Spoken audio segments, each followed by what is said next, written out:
Good evening, race fans, and welcome to coverage here of the NLRL Sunday League Season 6 Round 7, live and powered by TRTN. As always, I am Regan Clark. You join us here in the region of Emilia-Romagna, the former home of the Emilia-Romagna Grand Prix at the Autodromo Internazionale Enzo Idino Ferrari, otherwise going by Imola. Founded in 1953, it's comprised of 19 turns and just over 3 miles of FIA Grade 1. Former home, as mentioned, of the Emilia-Romagna Grand Prix, then up until 2006, the San Marino Grand Prix in Formula 1 currently sees racing out of the European Le Mans Series and the FIA World Endurance Championship. It's featured on the 2026 calendar for this year's Lamborghini Super Trofeo Europe Series and will next year see a return to GT World Challenge Europe after 5 years away, with its previous appearance being in that of 2022. A brilliant track then, and one of 3 Italian destinations available to us here on Assetto Corsa Competizione as we head up in towards the second half of the championship proper, reeling away from what was exciting action last week in Barcelona at the Circuit de Barcelona-Catalunya, the triple header that gave Tyler Vermaak 3 consecutive wins and Patrick Leger 3 consecutive rookies wins, as those two clashed heads across all 3 races, with 2 incredibly exciting pit lane races from race 2 and 3 earlier last week. Taking a look away then from that calendar and onto the results, as mentioned, there was a clean sweep for both parties in the overall and rookies standings heading out of round 6 of the championship. And having a look into how that affects the championship standings away from things, Vermaak now leads 43 points in the clear over Carlos Diesch in second. Cas van Velzen catches up now only 90 points away from Diesch in third with 213 points. Behind them a joint fourth between Alan Alexander and George Todd at 210 points apiece. Behind them Zolt Beefgarner with 173 points. Patrick Leger makes 7th place with 166 points. Behind him, Ian Skeen in 8th with 153 points. Up towards the back end of the top 10 then, 9th place for Fake Galaxy with 116 points. 10th place then for Elias de Vos with 111. Concerning specifically the Rookies Championship, taking a look into the standings after round 6 last week, Elias de Vos continues to lead by a slimming margin over Patrick Leger and Richard Claffey. Currently front to back, we find these drivers divided by only 18 points in the podium alone. Jared Vermeulen, who was the first ever driver to win with Ferrari, I'm told now sadly a DSQ from this championship, stands 4th for the time being, but is subject to lose that top 5 to Nick Lamming in the later rounds this series. Joseph Reyes makes 6th ahead of Konstantinos Chitos in 7th, Ian McGowan in 8th, Paul Vidler in 9th, and Cody Zarfel into the top 10 with Hurry Racing Ferrari. Glancing away then from the rookie standing, sadly we won't have anything of the teams as we do have a few issues over on the SimGrid page for today's event, but what we can summarise to you is Euro Titans maintains the lead of the team's championship with 5-star second and Malois in third. So glancing in towards the ballast after round 6 of the championship, sees a notable rise there for that of Tyler Vermaak. Now finds himself 21 kilos heavier over factory weight. The only heavier driver than him is Carlos Diesch, now up to 22 kilos after Barcelona. At race 2, he would have stood level with where Vermaak is now, but it's only a single kilo difference between those two up in the top 3 of the championship. As for Cas van Velzen, well, having a glance at his current run of things, he has seen a plateau of weight there just under the 5 kilo mark, 4 kilos for the Dutchman heading in towards tonight's standard format round. And speaking of having a glance at those regs for today, 10 minutes of free practice you've joined us in the middle of at the moment. Coming up around the corner is 20 minutes of qualifying. I was still thinking about BOP there, with sprint race of 20 minutes coming up thereafter and a feature race of 40 minutes. Both races will feature a single mandatory pit stop each on open strategy with a 3.2 second minimum fuel stop for today. Taking a look then, after 67 races of the NLRL Sunday League, another 3 victories in a row there. So we do find ourselves now with what definitely is shaping up to be a Vermaak-led championship. Will be the first time he'll stand on the chances of a championship since season 3 in his triple threat against Melvin Millerstein and Cas van Velzen in Silverstone. A very controversial round that actually did see him cross the line as a champion, but was taken away following a post-race investigation.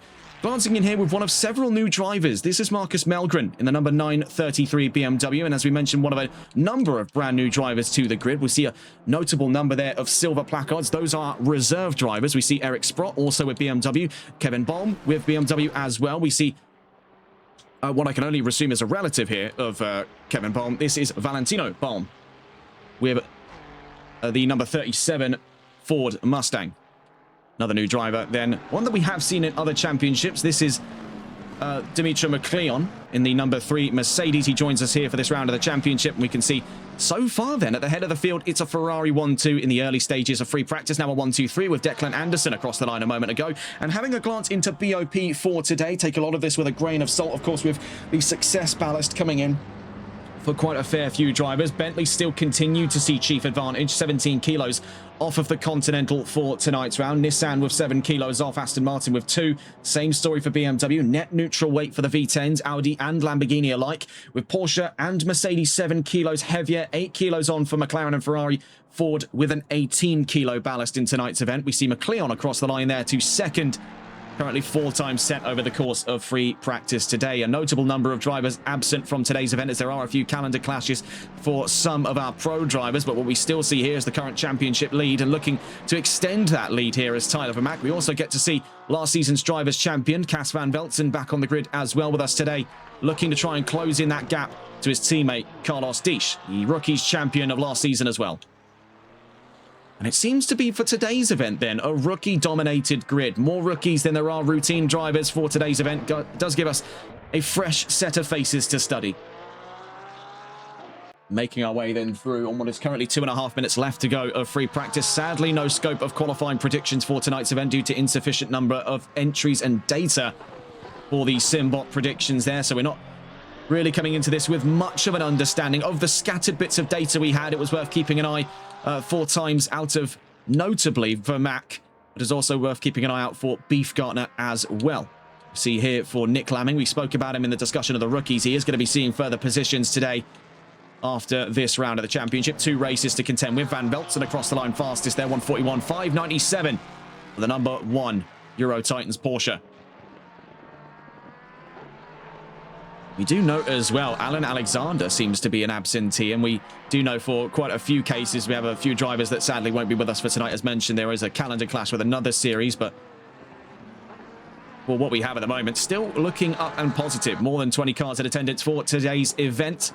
And it's going to be interesting to see then, with their opportunity to step into the limelight, what can our new drivers make of it? Currently leading what will later be classified as rookies for these reserve drivers, Eric Sprott in the number 42 BMW M4.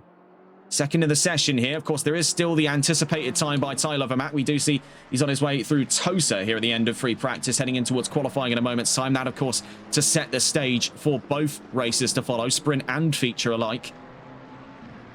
And it is going to be rather interesting to see, can Vermaak continue to charge towards what has been for the longest time a seemingly impossible to reach accolade? Taking a look at the number of all-time race winners following out from Barcelona, Vermaak became the 2nd ever driver to go double figures. Melvin Milliston was the first to do so. The 3-time champion finds himself with 18 race wins.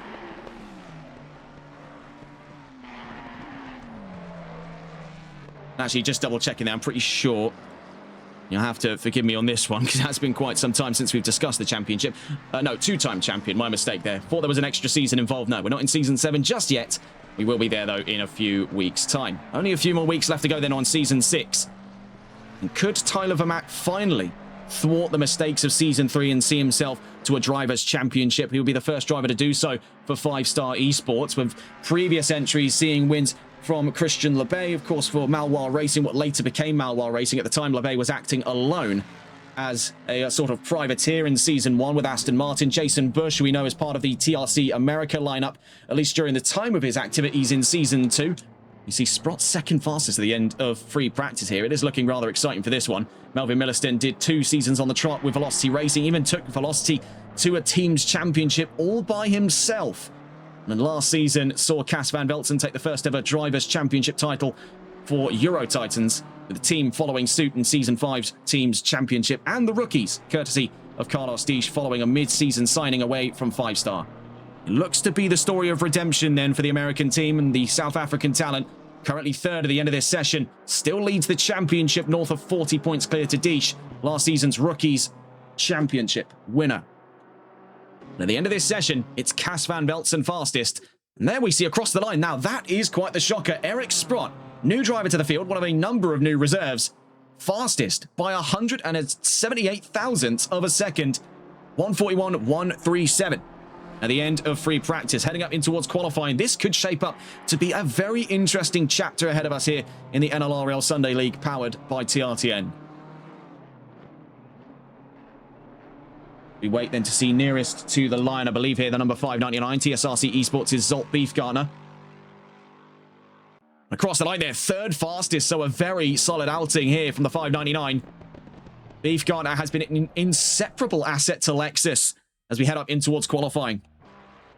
Quali officially underway then as we head up in towards today's session. Beefgartner, we see they're a little late out of the gates as getting up and ahead of him.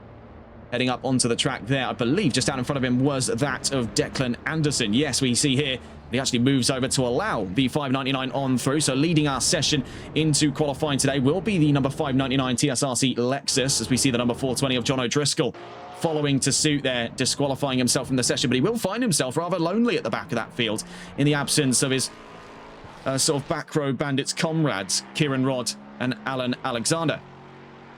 On board then with Zolt Beefgartner, and as we mentioned, sadly no look at a qualifying prediction, but we did note of the limited amount of data we had to keep an eye on for Mac and Beefgartner, so who better to be on board with for the start of this qualifying session and the subsequent track tour to follow here at the Autodromo Internazionale Enzo E. Dino Ferrari.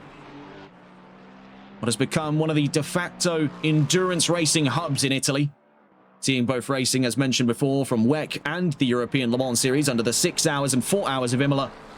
This track has carved out its own niche and now what is a post-Formula 1 life for them after the 2025 season saw the last Grand Prix for the time being. Now, there is rumours aplenty that will return on a rota similar to what may be happening later down the line for the Circuit de Spa-Francorchamps or for the Circuit de Barcelona-Catalunya.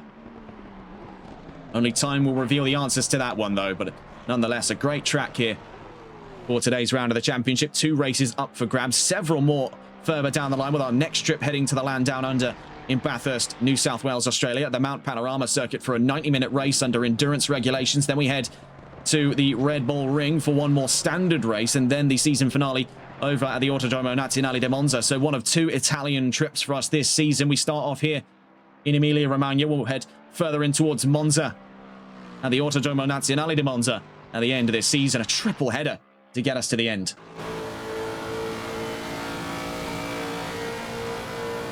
On board then with Zolt Beefgartner as we make our way up through to the Variante Tamburello, an area of the track that saw a radical redesign following the tragic events of the 1993-1994 San Marino Grand Prix that sadly claimed the lives of both Roland Ratzenberger and Ayrton Senna. Out through the Variante Villeneuve on our way up through to Tosa. And those 2 S-bend sections there, the Variantes, do act as quite a solid breaker in that opening sector here. It's what slows the drivers down for the run in towards Tosa at turn 7 for the run up through turn 8. Still on board here with Zolt Beefgartner. Through to Piratella at turn 9 as we begin the run back downhill through turn 10 in towards Acqua Minerale. One of the more iconic sections here of Imola. So we dive down through this section. Very easy for the back end to come loose. We've seen that across the board. A multitude of different series, of course, racing here outside of the ones mentioned before with GTs and prototypes, courtesy of European Le Mans Series and the World Endurance Championship. There's a clip we usually had here on TRTN from the Clio Cups. We see off the exit here of the Variante Alta, now on board with Declan Anderson, who takes the lead of this charge with Beefgartner invalidating. We saw the very famous clip we had here on TRTN of the Clio Cups. There's a big slide down through Minerale. As now we head through Ravazza. Very easy section then over in the Acqua Minerale for trouble to arise. Down to the line we go then with Declan Anderson. He'll be the first driver across the line to start our first valid flying lap onto the chart here. Number 28, followed by the number 1. Across the line he goes. No time set there for Anderson. So will it be for Van Velzen behind? The simple answer, as it would appear, no. Nearest to the line then will be the 9 of Patrick Leger. And no time set from him either. So a bit of an upset to the start of the session. We do see approaching the line, but up in front of the 42 there, I believe, was in fact the number 24. And this is Connell Welsh, another new driver to the field here, signing for the Rookies Championship. The number 24 now emerges behind Eric Sprott and Dimitri McLeon. 3 new drivers then for round 7 of season 6. And they're the 3 first times on the chart. You can see there hanging in behind Dimitri McLeon is Tyler Vermack, the current championship leader. Number 26 across the line a moment ago to start a flying lap. Number 77 is nearest. This is Flavio Casanella. Goes across the line there and no time set for the time being. Nearest will be the number, looking here, I believe the 933. So Marcus Melgren across the line. No time set for the time being though. But all is not yet lost for him. Still plenty of time left in the session. 15 minutes to be more specific. Number 547 is nearest to the line. That'll be for Cody Zarfel. Across the line went Zarfel a moment ago, but it didn't appear to be a valid lap for the American talent. Number 56 across the line. That'll be from Path to Avedi. Following from behind him, the number looking there, 37. This is another new driver, Valentino Bolm. Then up in front of him there now to second is Nick Lamming. Number 28, nearest to the line. That'll be for Declan Anderson. Better late than never. Now the fastest time. And then Cas van Velzen has it off him. So it was 4 attempts between Sprott and Anderson. Now 6 attempts between Van Velzen and Anderson. Number 9 is nearest. So approaching the line there goes the number 9 of Leger to second fastest.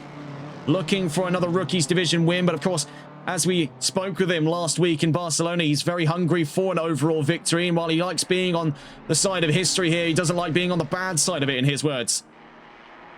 Vermaak across the line. He's 55,000 slower than Leger, so there could be an opportunity for revenge after Barcelona, where he missed out 3 times on the trot to secure a win away from this one here. The number 8 went on a clean sweep at the home of the former Spanish Grand Prix. Now the Barcelona-Catalunya Grand Prix, as we saw there in the gravel, that was Conor Welsh of Three Legs Endurance, the number 24 Mercedes. As it would stand to be the case, a few connection troubles here and there for Welsh at this time, and as far as the rookies would extend, including our 2 newcomers, Kevin Baum and Eric Sprott in that calculation, Welsh would find himself here looking in the ballpark of a Division 6th at the time of recording here. 13 minutes, 27 seconds left to go. Nearest the line, number 547. Let's go to catch on board here with Cody Zarfel. And I believe brand new coat of paint there as he goes across the line to 11th. Was yellow in the last race we saw him. Again, some connection troubles here and there for a few of the newcomers. Number 56 across the line. That will be for Path to Avedi. Goes to 11th place himself. Number 1 nearest the line. So still on pole for the time being with 13 minutes to spare. Cas van Velzen. The defending Drivers' Champion has a lot of ground to cover before the end of this season.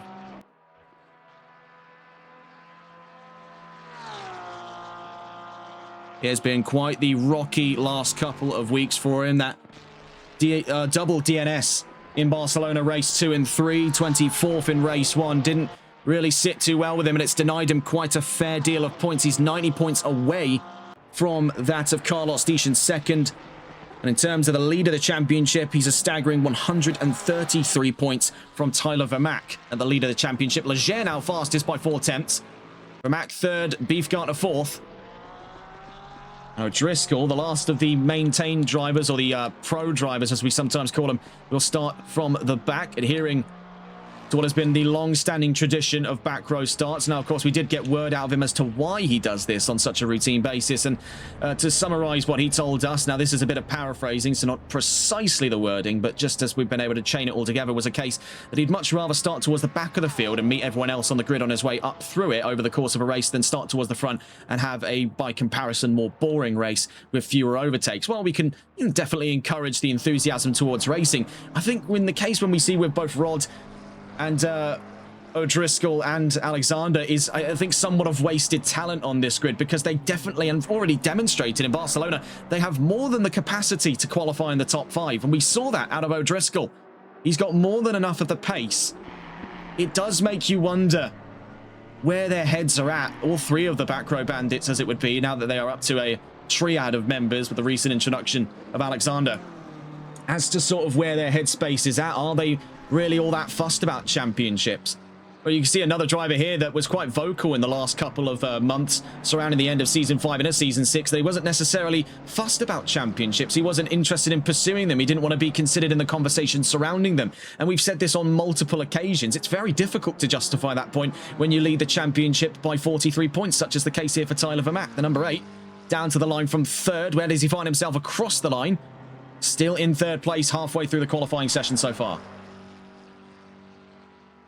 But yeah, it still remains as somewhat of a development black hole here. I have no doubt in my mind O'Driscoll and Alexander and Rod, by that metric, could 100% challenge a championship title if they put their minds to it. But I think right now, this is more of a sparring ground for them. They're able to cut their teeth and develop for larger events outside of the scope of the NLRL Sunday League.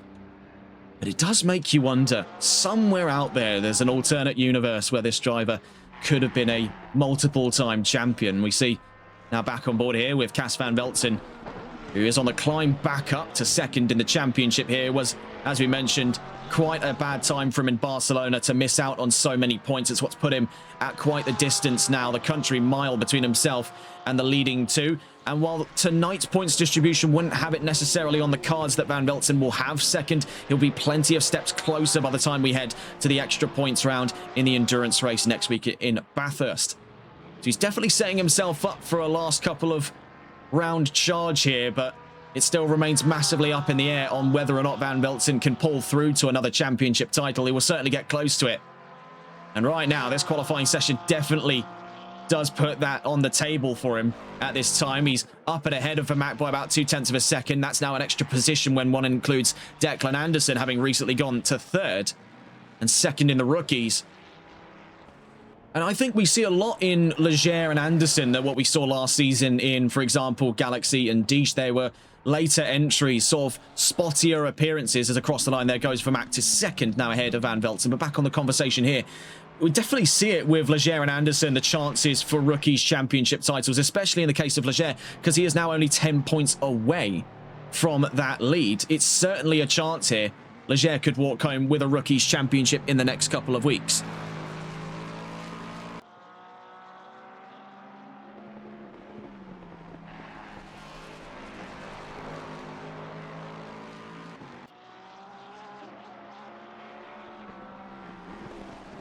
Nearest to the line, I believe, will be the number 833. That's 933. Sorry, that's Melgren.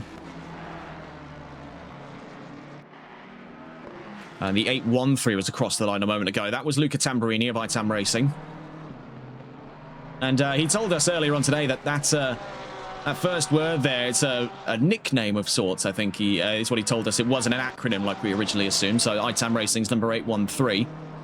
Currently 15th, in behind Andrea Cianci of Italia Racing there. You can see wonderful colour scheme on that Ferrari, the factory colours for the 296 GT3. And while I try not to claim to be an expert on Ferrari colours, I'm pretty sure that is Rosso Corsa. Little too dark to be something like a Rosso Scuderia, a little too bright to be Rosso Mugello. Just right then, the Goldilocks zone of reds. 7.5 minutes left to go here. Vermaak now second, and he's 463 thousandths away from Leger, and it does seem to be the case, much like what we saw in Barcelona. We are setting ourselves up here for a mad dash between these two, but it would be incredibly naive to not consider that second row, especially when you look at just the proximity between each other. 103 thousandths is what separates Anderson and Van Velzen, and then from Van Velzen to Vermaak, we're looking at the scope of looking here 37 thousandths of a second. So there is really not too much you can fit between these drivers for the run into these first couple of laps in the sprint. With Leger still hungry for an outright victory. He's looking to be the second rookie this season to do so since Jared Vermeulen's historic victory for Ferrari in Donington Park earlier this season during what was an impromptu endurance race a few rounds ago. As we came to a close on that first half of the championship, now as we delve even further into the second half, we are on a limited number of weeks now before the end of Season 6 of the championship. What has so far been one of the most exciting seasons of the NLRL Sunday League. So many twists, so many turns, and broad new regulations to go alongside it. Especially in the case here of what is the new standard format. Gone are the days of the 60-minute race that we had seen for 5 seasons before.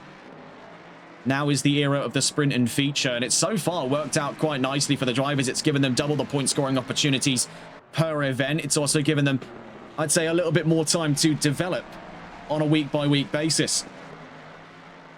The success ballast regulation reform as well after Season 5, I'd say, is definitely working.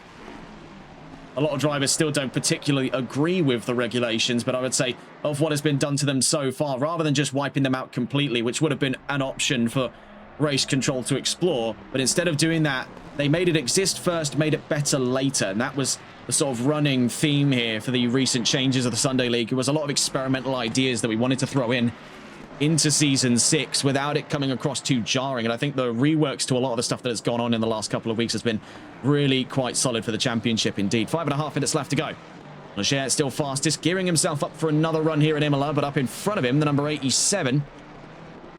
Then out in front of him, the number, looking there, I believe that is the number 20, not 26, sorry, 56. That's Path to Eddie. from 17th across the line stays there. Nick Lamming from 8th across the line stays there. 5 minutes left to go. So far in the session then, 5 minutes left to go of this 20-minute quali session. And out wide there went the number 56, Path to Ivedi in the gravel at the Varianti Tamburello. Across the line a moment ago went the number 74, Sergio Belda of Holcianos Motorsports, now to 15th in the session. The 813, Luca Tamburini, 17th with Porsche and ITAM Racing. Number 37, nearest to the line. We see a little bit of wobble there. And a moment ago then was I believe the 37 across the line there. That was Valentino Bolm, one of a number of new drivers. Marked by the silver placards there. Bolm in 11th, just outside the top 10 up in front of him. And you can really see here, not by a fair distance, it's by just actually a little under a 10th between himself and Dimitri McLeon with Mercedes in the number 3 car, 10th place. As we head up into the last minutes of this session. Vermaak over Van Veltsen by 37 thousandths of a second. That is still an incredibly close gap to measure between these two. There is every chance it could grow between the 8 and the 1, or it could decline to put the 1 back in the lead of that overall division. Right now with Van Veltsen in the pit lane, he's half a second down from pole. 37 thousandths off this one here. No signs of movement quite yet from the number 1 as we wait here into the last couple of minutes of qualifying. Nearest the line, number 87, Nick Lamming with Ford on his way down towards the line. Across the line he goes, stays in 8th place then. Number 42 approaching the line from behind him there was the case for Eric Sprott, a driver who showed great promise into today's session. He's fastest of the newcomers to the field, up and ahead of Kevin Bolm by actually would stand there over 620-ish thousandths of a second. So very, very fair distance there formed up between the 42 and 94 BMWs. We saw across the line a moment ago was a recent leap, I believe, therefore Tamburini, now 15th in the session, number 37 across the line. And Bolm now in the top 10 over McLeon.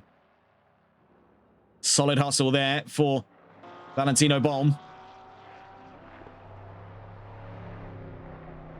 The 37, as it stands to be the case, starts 3 positions behind the fellow Bolm on this grid, the number 94 BMW of Kevin Bolm. Still hunting down to be the fastest of the newcomers over Eric Sprott in the 42. It's been a very solid performance from him so far. Just sneaks out of that top 5, and he's just outside of the metric of being within a second of the fastest lap today. Right now, it's just the top 5. Beefgartner, Anderson, Van Veltsen, Vermaak, and Leger. The curiosity surrounding that of Van Veltsen not coming back out onto the track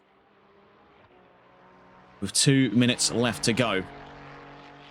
Certainly quite the disturbing tale here for the Season 5 Drivers' Champion. Right now, I think it's a case where Vermaak is going to hold on to that second place. Van Veltsen's just going to try and hunker down and hunt him down through both races. We see there for Sprott finally into the top 5. So now 6 cars within a second of the leading time. Front to back. 813 nearest. So we saw recent leaps there for Luca Tamburini. Down towards the line we go for the 813. Really not too far distance there off Cianci, but leapfrogs all the way up to 13th ahead of Connell Welsh and Flavio Casanella. 13th place for Tamburini with a minute to spare here in quali. Nearest to the line, we again see trouble down through Tamburello. This is going to be a real area of concern. Cross the line there. Vermaak couldn't budge from his current position. Is still yet to find even a thousandth over that 463 thousandth deficit from Leger, who really does seem to have this quali session in the palm of his hand. And we really can see that the fire behind the eyes here, the number 9, hungry for victory since Barcelona, was robbed of it in his mind 3 times in a row. Few drivers can bounce back from something like that to bring a performance like this to today's grid, but Leger might just be that driver. And on his road to a Rookies Championship win, Leger seems all but unstoppable.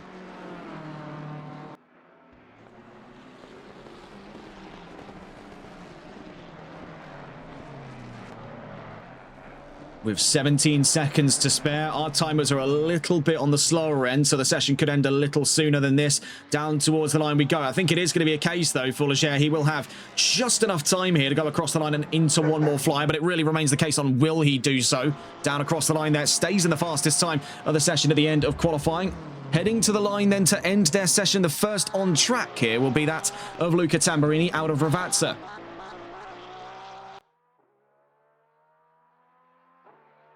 Heading back into the pit lane then is the case for the number 813. Next we go on board and taking a look in here with that of Tyler Vermaak. Can he prove pole position in the bag here? 463,000, a pretty high bar to clear when it comes to quali shootouts, and it's between last round's quali shootout participants, Leger and Vermaak. Vermaak's back in, Leger's got it. In the absence then of most other forms of competition, with Van Velzen and Anderson in the pits, it would only rest on the shoulders here of the last of the top 5 with Sprott to produce a possible run towards the front. Now, it's not impossible. We have seen drivers leap up through the top 5 before. Beefgartner's back in, so he won't be challenging Sprott for the top 5. Number 26 is nearest. That'll be for Andreas Ianchi, now back into the pit lane as well. Number 77 will be nearest. That will be for Flavio Casanella, but it appears invalid in the case of the 77, as well as what appears to be, if I'm not mistaken, yes, that is Cas Van Velzen out on track at the moment. Can he produce 37 thousandths?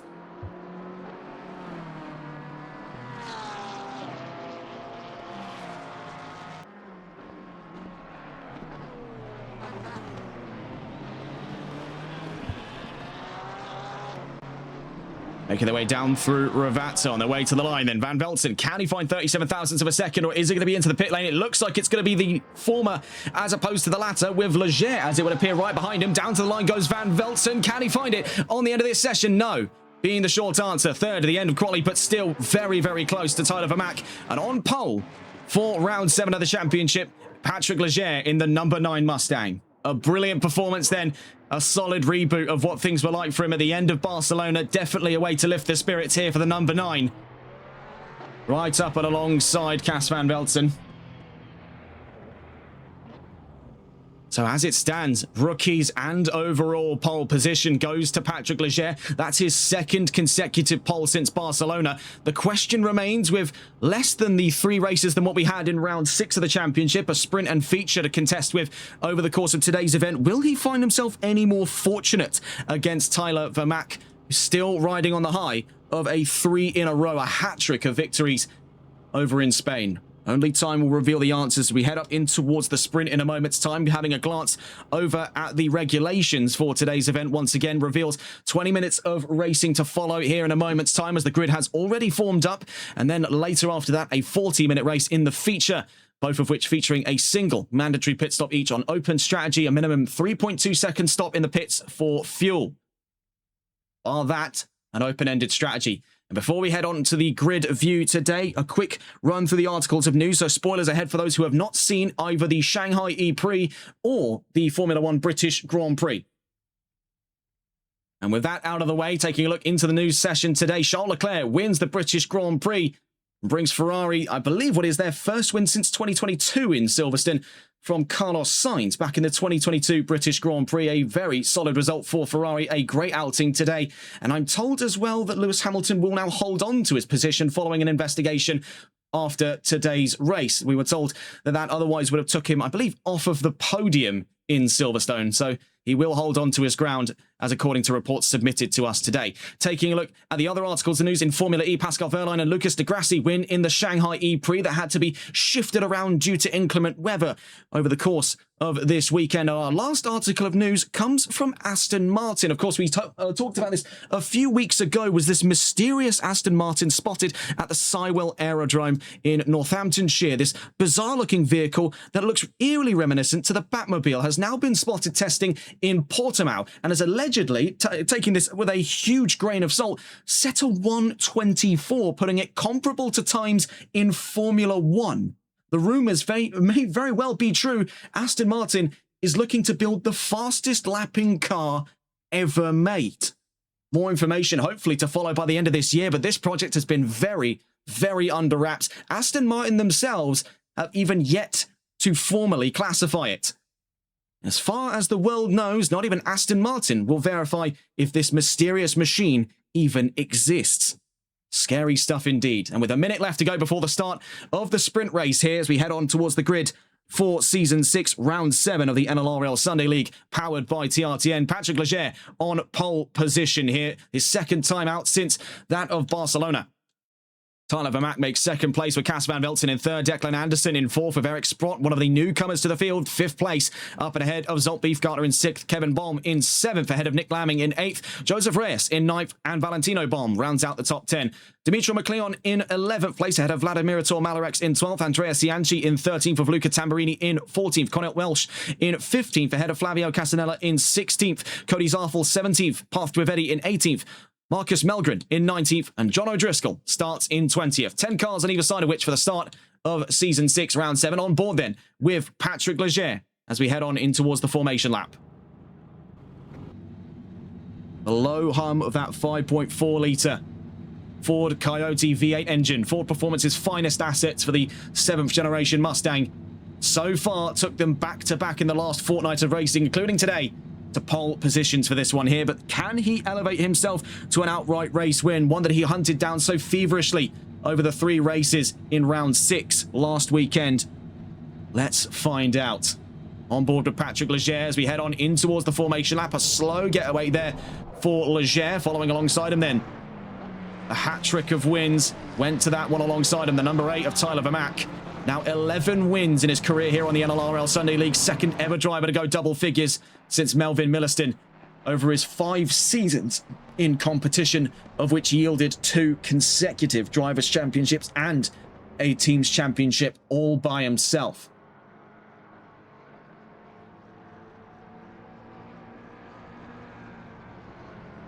And so, heading on towards today's session, having a glance at what's going to be the case for major overtaking spots over the course of both races today, both the sprint and feature here in the Autodromo Internazionale Enzo Edino Ferrari. Of course, your first major overtaking spots out of the Variantes is going to be the run here towards Tosa at turn 7. Hairpin left, heads uphill, so cars with turbochargers will be finding a little bit of an advantage today, so it's worth keeping an eye there, because of course you get the dichotomy at the front of the field, a naturally aspirated V8 from Ford versus a twin-turbo V8 from McLaren. Then a naturally aspirated flat 6 from Porsche. From behind them, a twin-turbo V6 from Ferrari and a turbocharged inline 6 from BMW, and another naturally aspirated V8 behind from Lexus. Heading up here from turn 7 in towards turn 8 and 9 at Piratella.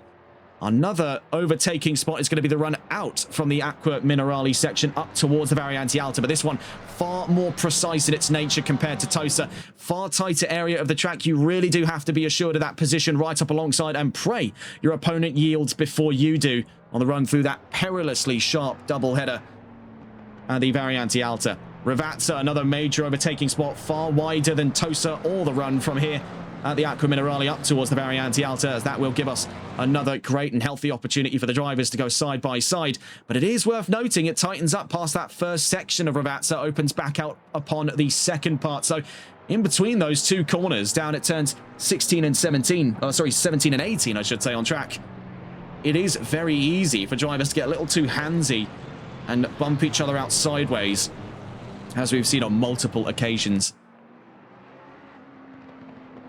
And so, as we head down towards the line, the formation process short to begin. 20 cars in attendance to today's event.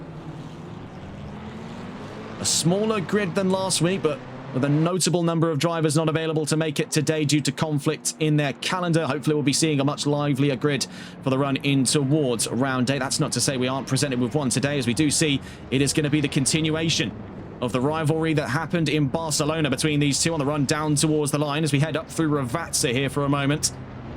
And this will be one of the most suspenseful starting areas of any track at Assetto Corsa Competizione. A long travel to the line here between these drivers. The start of the sprint race here at the NLRL Sunday League Season 6, Round 7, powered by TRTN. Down towards the line we go, and it is going to be sharp intake of breath into the lungs, and hold it there for these drivers. It is going to be such a tense atmosphere down towards the line as we continue to roll down. 20 cars in attendance, 10 on either side of which for the start of Season 6, Round 7, the sprint race here in Imola, former home of the Emilia-Romagna Grand Prix. Without further ado, down towards the line. We are green and racing here in Imola, and a great start from the front row, and an even better start there from Cas van Velzen to get right up along with these two drivers on the run up towards the Variante Tamburello. You can see right on the rear bumper of Patrick Leger as we barrel down through turns 2, 3 and 4 for the first time. It's Van Velzen behind Vermaak. Vermaak right up along with their Patrick Leger as he gets a little bit of a bump on the run through Tamburello. Then on our run out of Tamburello up towards Villeneuve, you can see just how close everything is there. Number 8 on his right-hand side, number 1 peeking for his left-hand side. A great start from the number 9, but the number 8 could have it away from him. Through Villeneuve, Vermaak's got the position, Van Velzen still along with, and we can see here Leger trying to go for the inside, but he's covered off by Vermaak in towards Tosa. Van Velzen from around the outside, right behind him, you can see that of Declan Anderson, but it's the number 77 in jeopardy. Flavio Castanella brings out the yellow flag at Villeneuve as we continue the run up towards Piratella. What a start it's been here in Imola. Van Velzen not surrendering to any one driver today, and we see the switch back in progress by Patrick Leger going side by side with his fellow Dutchman down through towards the Aqua Minerale. We are back in the green flag conditions for these drivers. There's the number 77 has got back up and running. On the exit of the Aqua Minerale, good retake of P2. We see going on behind at this time is Declan Anderson trying to sneak up on the outside of Cas van Velzen behind them. You can see Zolt Beefgartner still in hot pursuits further down the line as well. You can see that of what I believe is Kevin Bohm, one of the new drivers on the field. So it has been a bit of a worrying start then for that of, I believe here, would have been Eric Sprott. Side by side then still with the number 1 and number 9. Good defense there from Leger. Area denial over Van Velzen, but this is all giving Vermaak the lead he's been searching for. So Leger will be seeing red now, having lost out the 4th time in a row the race leads from pole position to this one in front of him. The number 8 of Tyler Vermaak, a great start to the sprint for the South African talent, hunting down race win number 12 after his run up to 11 career wins after Barcelona last week. Side by side in the background there, you can see from Declan Anderson holding off Zolt Beefgartner. Then behind them, it is worth noting another yellow flag is out. The number 3 car in jeopardy. That is Dimitri McLeon. He's back into the paddock and could be out of this race. Reluctantly, we've seen the grid already drop to 19 cars. We could see it to 18 there, as there has been a disconnect from one of the drivers towards the back of the field. I believe that was for Sergio Belder, as we do no longer see him on this grid today. Having a glance up back towards the top 5. Actually, no, I believe it was for Eric Sprott. It was for both of them, if I'm not mistaken there, so that's quite tragic for one of the newcomers to the grid. It does leave us now with only 4 of the newcomers remaining for McLeon. I am told we are back in the green flag conditions there. That has now resolved itself. McLeon could be looking at an exit from the pit lane, but he has to be cautious about it. Otherwise, he could find himself presented with a penalty upon exit. So a great start from our top 5 here. Great action between that leading trio right off the bat there. Very exciting close racing between Leger, Vermaak and Van Velzen. We see Anderson and Beefgartner looking to get a slice out of this, and we do see the worst has come to pass there for Dimitri McLeon here in the sprint. Worth noting for Luca Tamburini, he has had a brilliant start to racing here. So too is the car right behind him, John O'Driscoll, both of which hounding the same position here. 10th place up for grabs between the 813 and the 420 down through Ravazza. Both of them trying to set an eye here on Joseph Reyes of VEC Esports. In 9th place, Zolt Beefgartner is in to take his mandatory pit stop very, very early. Of course, we spoke about it in the sprint races and the triple sprints we see over the course of the season, that these shorter singular stops can be treated almost like a joker lap. To draw a page there out of the rule book of Rallycross, it can be taken sort of a breaker in the traffic, and the 599 is playing that very clever. I will point that one out, playing this very early, very close to the chest there. He's looking to keep himself well out of the line of fire. We see Lamming now over Bohm, I believe was let through. We saw it in the background there. It was a confusing one, as we do note as well. Having got past Luca Tamburini is now John O'Driscoll up in front. The battle of the Mustangs, Valentino Bohm versus Joseph Reyes. This is all for 7th place at the moment. Reyes still on the charge. On his way up through to Piratella. Up in front is Kevin Bohm versus Nick Lamming.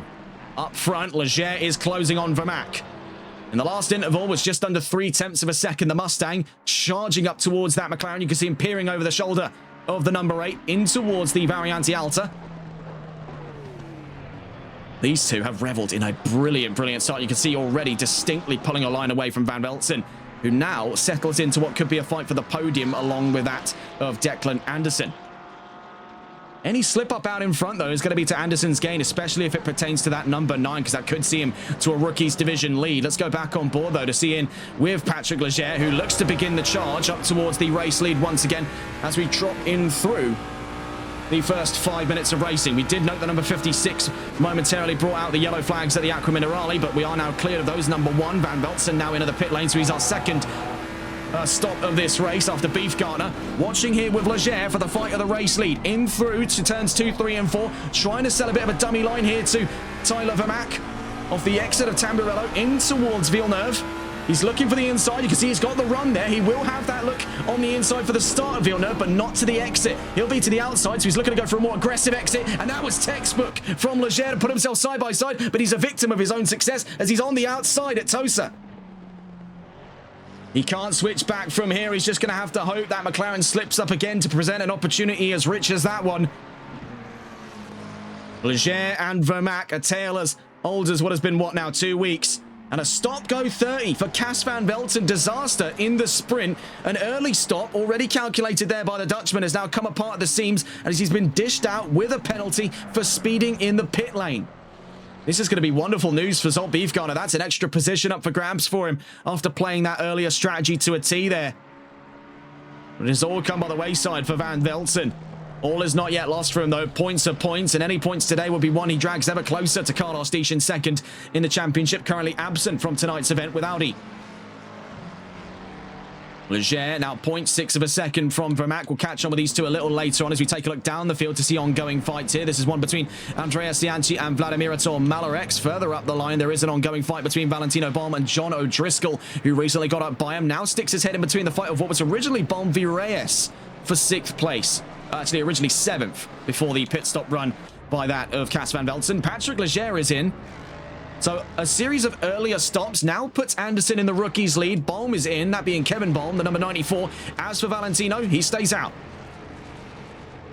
Malarex is in, forfeiting the fight with Cianci. We can see Connell Welsh stays out to go up into the top 10. Now up to, looking there, 8th place in the number 24. From behind him, that being the number 933, Marcus Melgren. Now in the top 10. Already on his way out. Leger would be hoping he doesn't find himself met with the same problems as McLeon and Van Veltsen.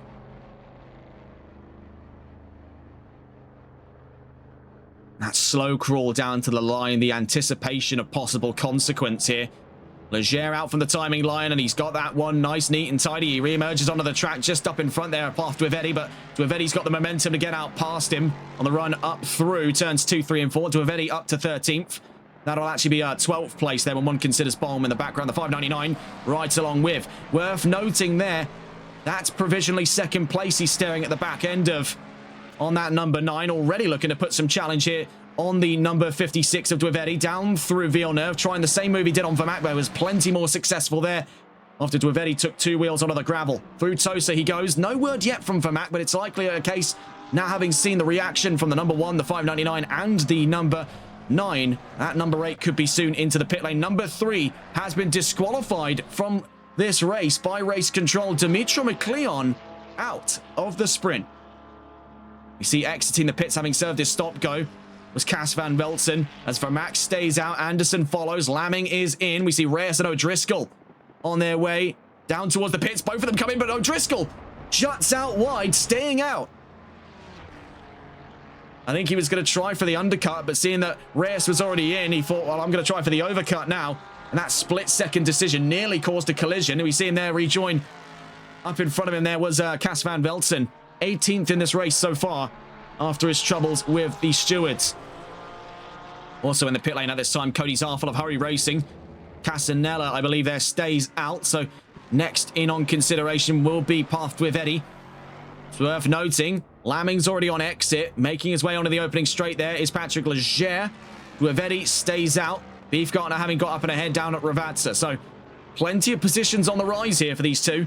As Lamming gets ever closer to the limiter line, he'll move to one side there from both Leger and from that of Beefgartner.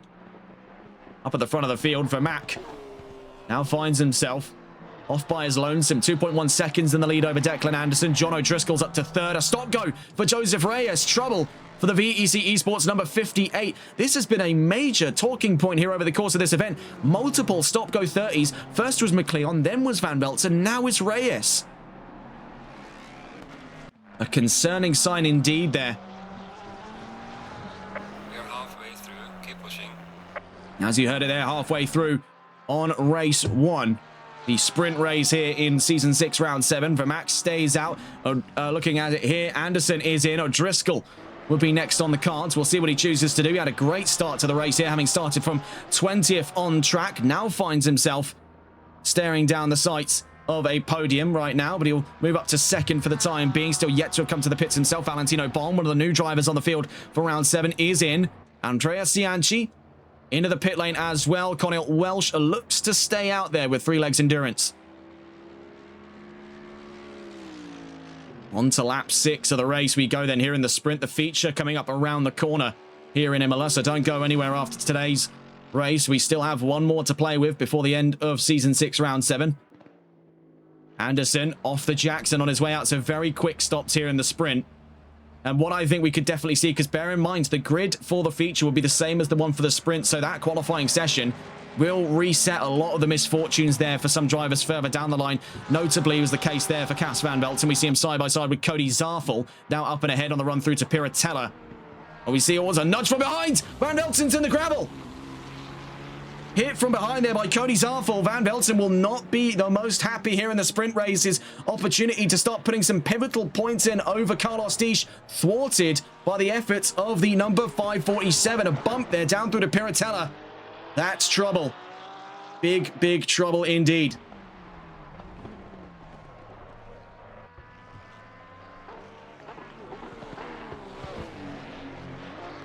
For Van Velzen then, he finds himself a reluctant P18 at this time. For Max, still yet to have come to the pit lane himself as he stays out onto lap 7 of this race.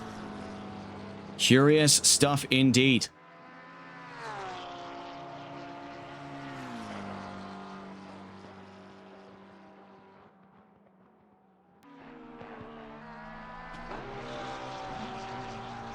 Number 8 staying out. Recently into the pit lane then is Marcus Melgren, Joseph Reyes.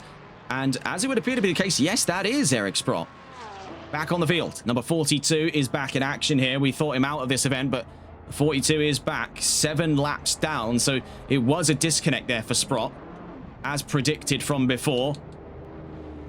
Hopefully to see him then on the run in towards the feature race. Into the pit lane at the moment, we see Connell Welsh and the number 24. So as it stands, 4 more drivers yet to have taken their pits. The number 56 of Path Dwivedi, the number 77 of Flavio Casanella, the number 420 of John O'Driscoll, and the number 8 of Tyler Vermaak. Dwivedi stays out, so he'll not be in on this lap, so he'll be next onto the task here of the number 8, the 420, and the 77.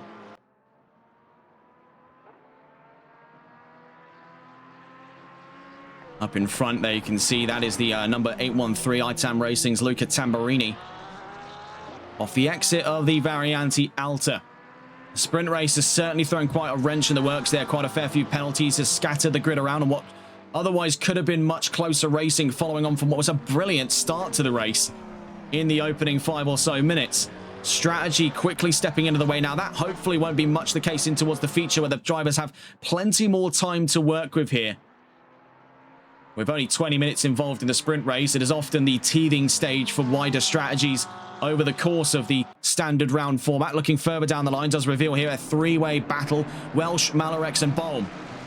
So 2 of the newcomers for this round fighting with Vladimir Ator Malarex. We see there for Valentino Bohm trying to go the long distance over Connell Welsh for 11th place. Mercedes versus Ford. For the first time here, Ford does find themselves in a matchup, the smaller of 2 engines, 5.4 litres versus 6.3. The older Mercedes naturally aspirated AMG V8, used from the SLS platform. Under the bonnet there, the AMG GT, contrary to popular belief, not the 4-litre twin-turbo we originally assumed way back when in our early days of commentary. That is from the road car and the GT4 model, as well as the GT2, rather curiously still. So everything besides their GT3 platform uses the M178 engine. This one uses the older engine from the SLS. A tremendous engine note to boot with that as well. With Eddie into the pit lane as it stood after losing position off to Nick Lamming. Into the paddock goes the number 56. It was quite quick in there, so that could be a penalty for him. We'll wait to see, though.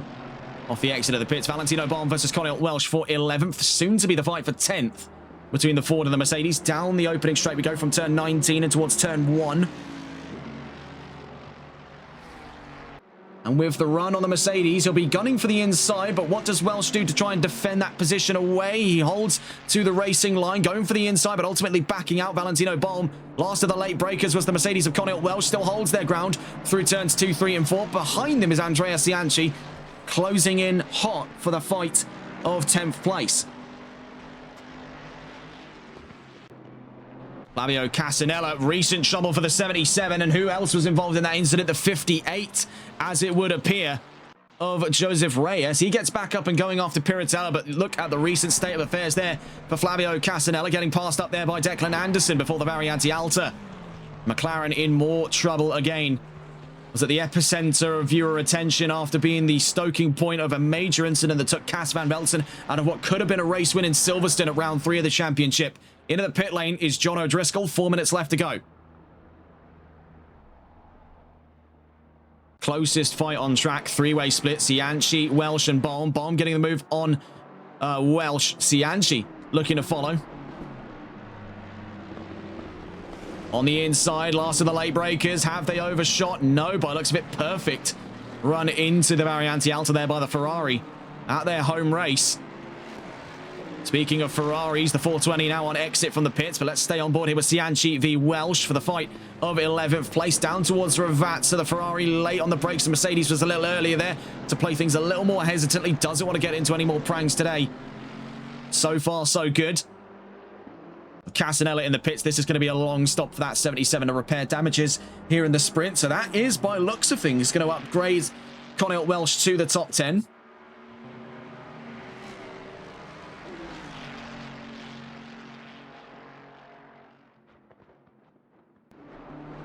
Oh, no, never mind. It's contact between Cianci and Welsh down at Tamburello.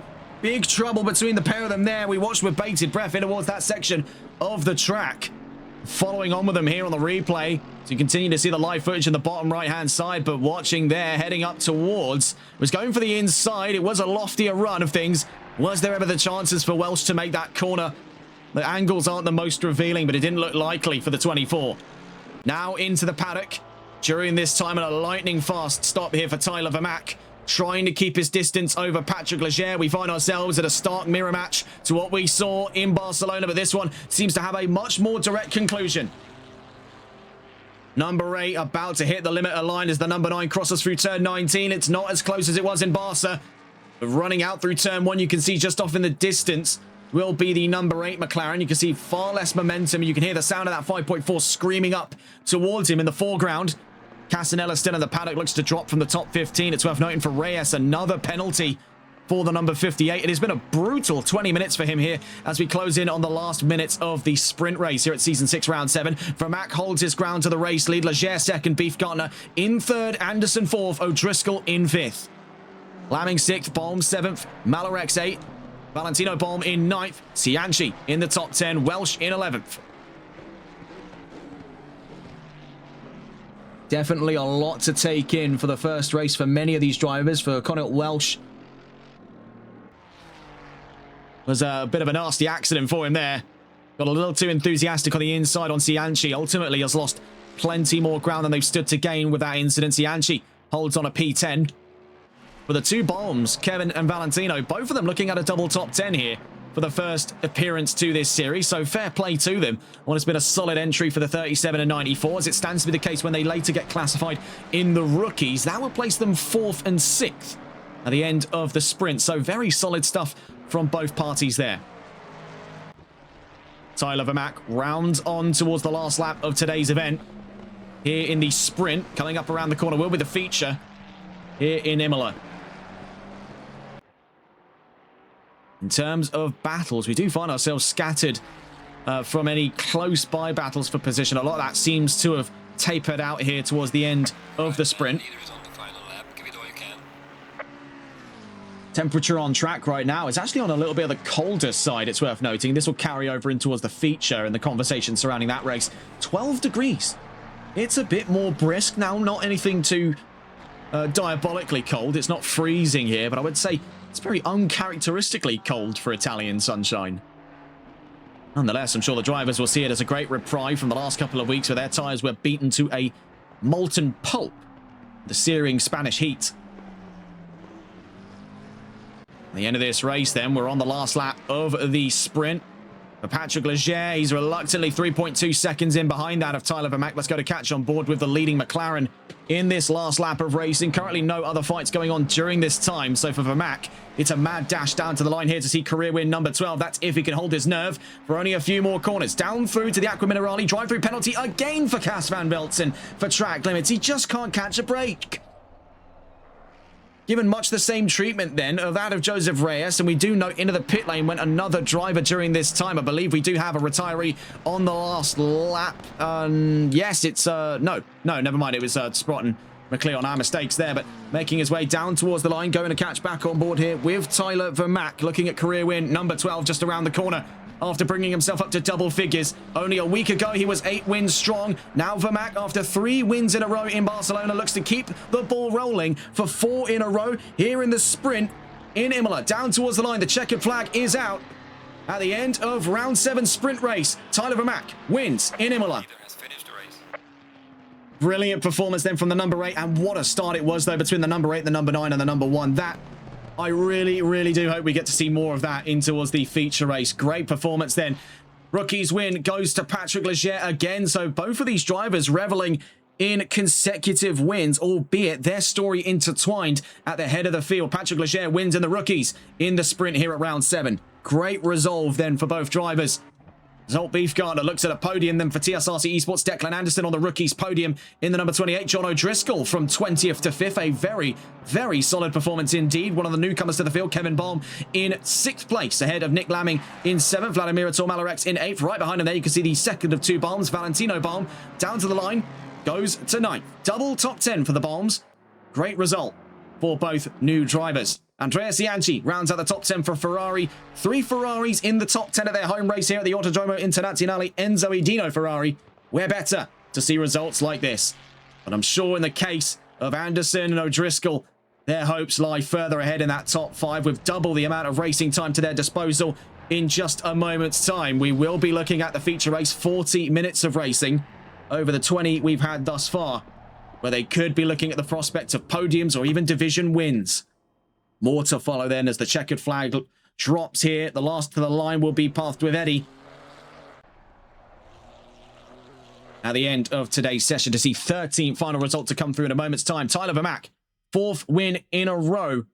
And 4th win in a row in the rookies for Patrick Leger right behind him on the front row. Across the line there went with Eddie at the end of the sprint. Vermaak wins in the sprint at Imola. Leger 2nd, Beefgartner 3rd, Anderson 4th, O'Driscoll in 5th, Baum in 6th, that being Kevin Baum. Nick Lamming in 7th, Vladimir Tormalarex in 8th, Valentino Baum in 9th, and Andrea Cianci rounds out the top 10. Welsh in 11th, Tamburini in 12th, Tvedetti in 13th, Zarfel in 14th, Casanella in 15th, Van Velzen in 16th, Melgren in 17th, Reyes in 18th. DNFs there for Belder, Sprott, and a DSQ for McLeod. At the end of the sprint race, heading up there next in towards the feature. Here in Season 6, Round 7, a glance back over towards the regulations. 40 minutes of racing, same pit stop regs as what we've just seen in the sprint for today. And for these drivers, they get a soft reset of the grid, and they get to do this all over again. Before we get to the end of this event, just between these 2 races, having a glance at the road ahead, we'll be seeing 90 minutes of racing in Bathurst next week.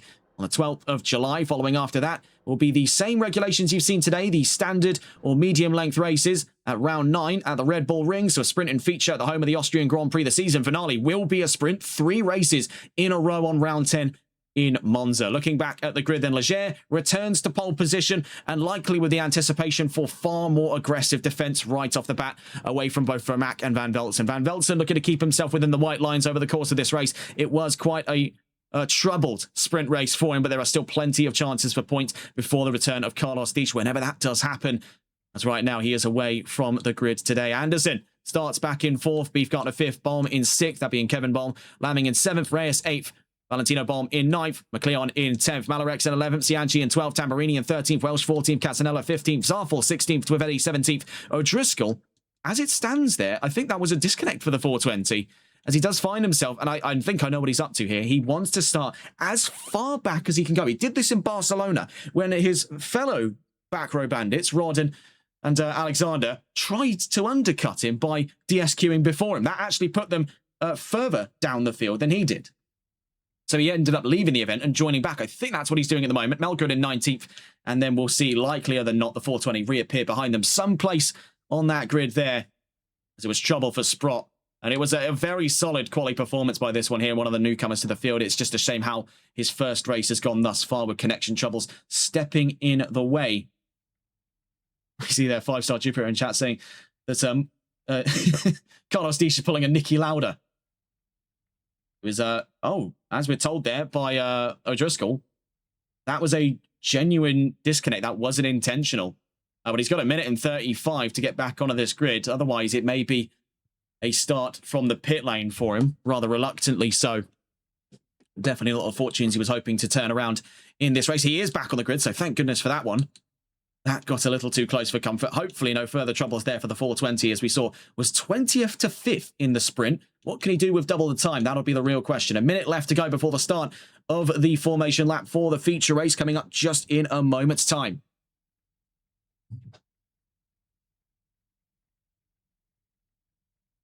The anticipation rising in that top 5. I mean, it was such a brilliant start between these three, the 9, the 8, and the 1. Leger, Vermaak, and Van Velzen, these three were just on a completely separate wavelength. That's not to take away from what was stellar fighting behind between Anderson, Beefgartner, and even for that, the 94 had a great start indeed there, that of Kevin Baum with BMW. Both he and Valentino Baum saw a double top 10 at the end of the sprint. So much in the same case as we saw for O'Driscoll's rise up to the top 5. What can these two do with double the time? 30-second warning there as we now go to catch on board with the number 9 once again. On board with Patrick Leger, you can see right in his rear view mirror the number 1 of Cas van Velzen as we head up in towards the formation lap here for round 7 of the championship. Following away from what was a fantastic sprint race then to give Leger another rookie's win, his 4th in a row since Barcelona, and the same story for that of Tyler Vermaak. Their story again falls into the same chapter as these two start up at the head of the field. Will continue to clash for the run up through towards the 7th round of the championship here.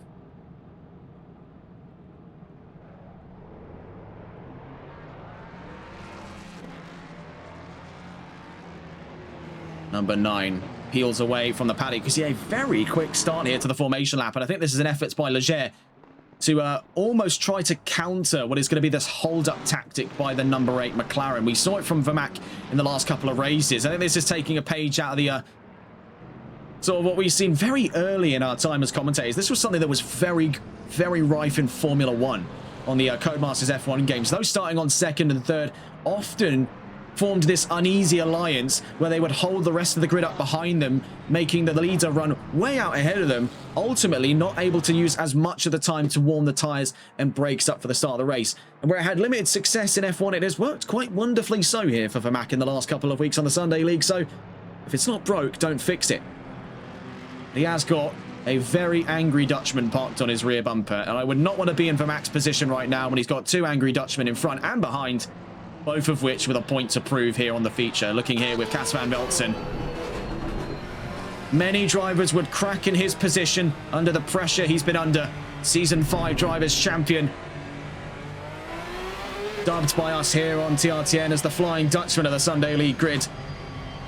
This one has a heavy set of boots to fill in his Season 6 championship run.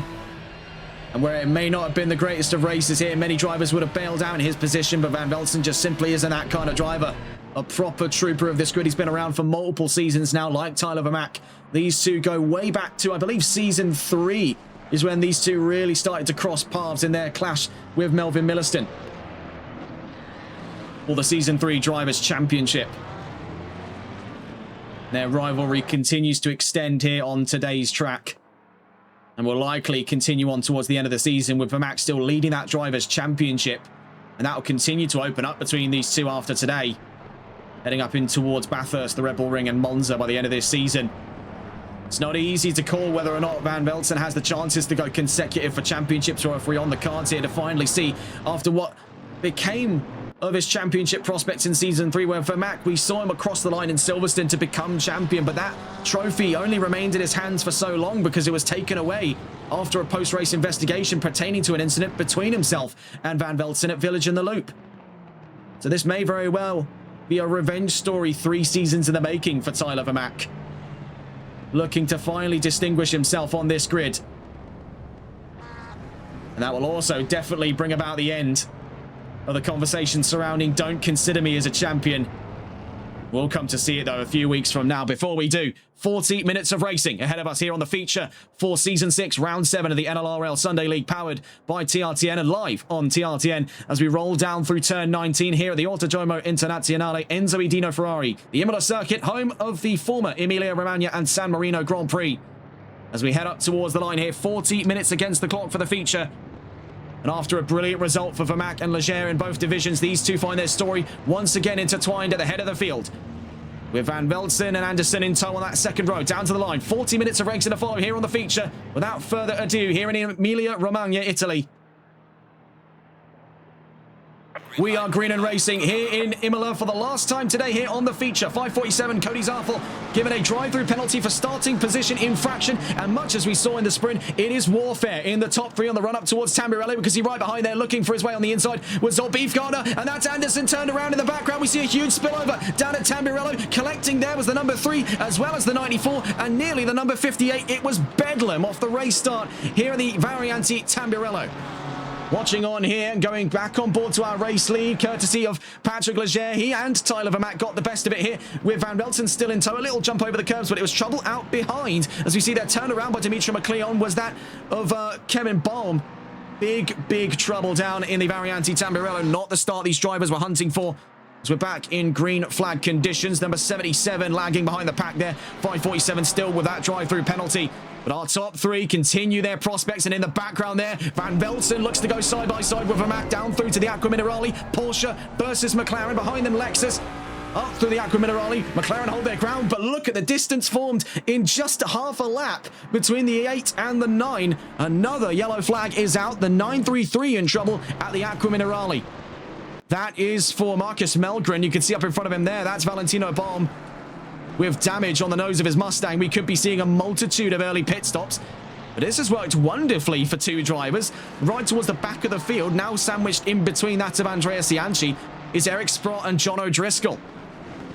We're back in the green flags up at the front of the field. Taking a look then, Leger nearly a full second over Vermaak, and in the last interval it was only 2 thousandths hovering between Van Velzen and Vermaak. We said it wasn't an easy position for that McLaren. Let's go to catch on board with Cas Van Velzen. This could be a rather exciting angle. Tapping back into his old self when getting back in with the Porsche. One of his most notorious seasons was that Season 3 charge against that of Vermaak and Millerstone in the very same Porsche we see today. Fighting for that second place spot, hunting him down through to the Varianti Villeneuve. Leger still off in the distance on the run in towards Tosa. This is a broadly different side to Van Velzen. He is fired up after the troubles in the sprint race. He squeezes himself to barely a car's width for the inside at Tosa. He is not leaving anything to scraps in the fight between the number 8 and himself. Heading up towards Piratella. If he gets even an inch closer, there's contact between the pair of them. In towards Piratella later on the brakes. They're trying to do whatever he can to throw the number 8 off the scent. The number 599 right behind them. So if a slip-up does occur, and it's very likely it does, with these two this close, the 599 could get 2 positions for the price of 1. Through to the Aqua Minerale, up through to Varianti Alta. Again, the distance just continues to grow. It's 2.1 seconds between Leger and Vermaak. Could the curse be lifted for the number 9? Only 37 minutes of racing will tell us the part. My goodness, a start unlike anything we've seen so far here in Imola. I thought it couldn't be one-upped after the sprint start there. Such a brilliant exchange of racing between that top 3, but Leger is fired up here. He is not happy with where things went for him. He is not looking to come in second again. And he has made that point crystal off the start of today's race. For Van Velzen and Beefgartner, fighting with Vermaak, the last of the old guard on this grid today, in the absence of multiple other seasoned veterans of the unofficial pro standing. These 3 fight at the head of the field, tucked in behind the number 9. Leger has been a breakout rookie sensation, mirroring a lot of the same qualities of Carlos Disch and Fake Galaxy last season upon their entry to the championship in Zolder.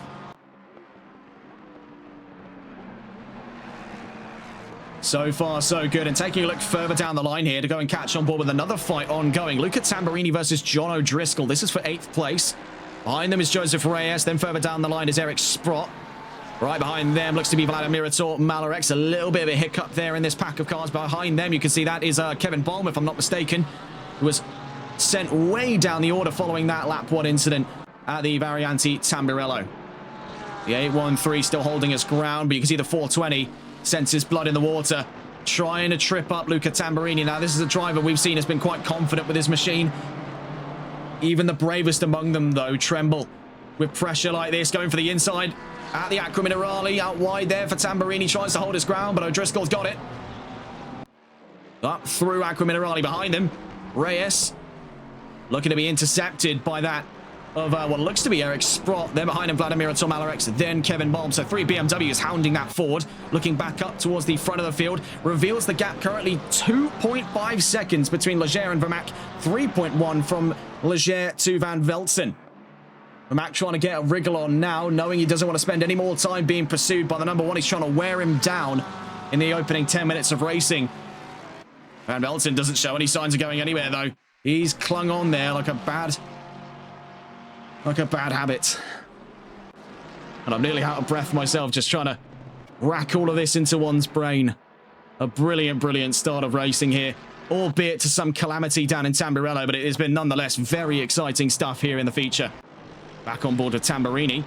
Having lost that position out to O'Driscoll, now he faces off against Joseph Reyes.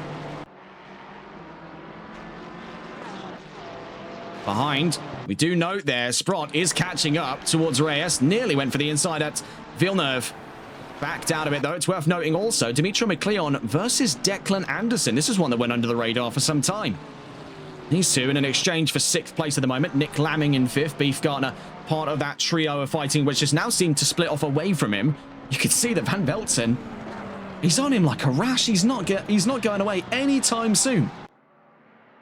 His constant presence has got to be pounding like a drum against the back of that car.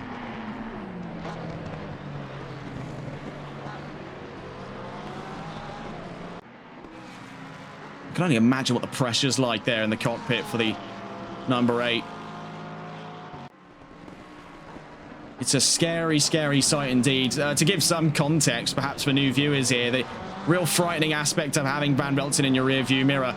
He was in fact such a known terror threat on this grid. He was terrorizing that grid in Season 3 that the race control team, funnily enough, had to introduce rules to stop him from flashing drivers every single corner he could get. He was such a threat to these drivers. The race control team had to step in and tell him off. And bear in mind, it was not contact, of course. He was just constantly giving them the lights, constantly letting them know, I'm still here, I'm going to get you, I'm going to catch you. And here's the lights to settle that dispute. Oh, don't tell me he's doing it again. I know he's listening to the stream as well. The number 1, cheeky as is, still hunting down the number 8 during this time. No, God, don't get race control to step in again. That is an actual rule now. He could get in trouble. Very cheeky. Looking down the line then, Anderson now ahead of McLeon. O'Driscoll in pursuit. It is worth noting the commitment here by O'Driscoll. And again, we see in the background, hang on just a moment there, that's for Tamburini v Sprott. Sprott up into 9th. I must point out as well, in the case for O'Driscoll, he's had a great carve up through the field, but so too is this one here. He's had to, against his own volition, have to carve away back up through the field from the back. Eric Sprott, keep an eye on this one. If we find him in the next couple of races, this is going to be an interesting one to follow. We said it from quali. Sadly, we didn't get to see much of it in the sprint, but here in the feature, he's making very solid work of that grid. Looking back up the order. We do note we are now down to 19 cars. I believe we did have a disconnect there. And I'm hoping, yes, it's not for Sprott, so that's good. Because I was quite worried it was going to be him again, because he did have a disconnect in the last race. Who was it for then? That's a curious one. I've just got a clarification there from race control, so this is going to be great news for Van Velzen. He's allowed to flash. He just can't turn his lights off to flash brighter if the session is deemed night by the sim. I do seem to recall him doing that in Austria a few seasons ago in his time originally with Porsche. Van Velzen allegedly holds 2 of the manufacturer's records as the first ever driver to win with both Mercedes and Porsche. Originally, we had it slated that that accolade was over to Alan Alexander in his Kyalami performance, the first ever rookie to win outright a few seasons ago, but that was later clarified that it was actually Van Velzen who was the first driver to take a win with Porsche. So he is a rare variety of driver on this grid because he's got 2 known accolades.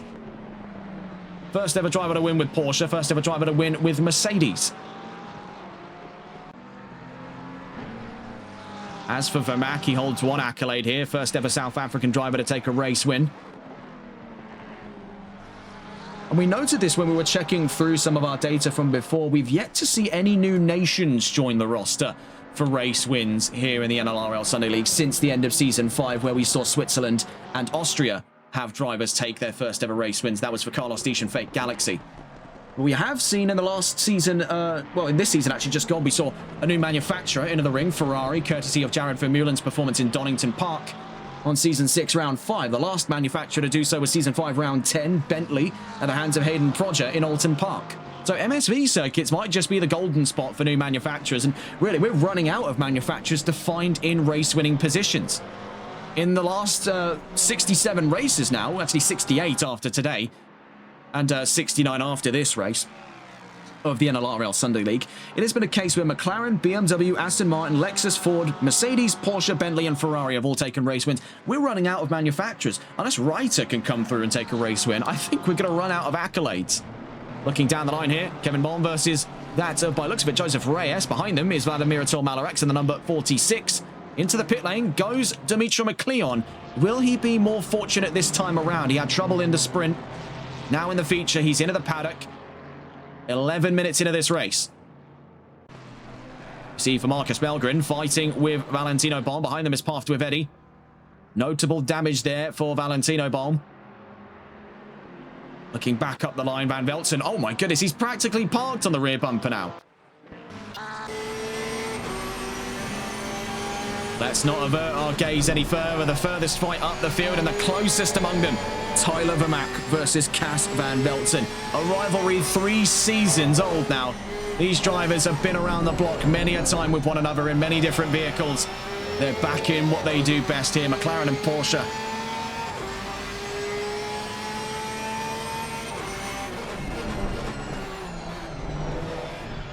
Oh, the big step out there for Van Velzen. There was a lot of compression there on that rear suspension. That rear axle bounced at least twice there. And had he not been able to keep the car as straight as it was off of Alta, that would have been a spin for him. That could have been the end of his race right there and then. But owing to his experience with that Porsche, he knows what to do in the event of an incident like that. He's done very, very well to react that quickly. Most other drivers could have spun in that situation, but not him. See here with Reyes. Holding off what looks to be a whole swarm of cars behind him. Baum, Mallerex and Cianci.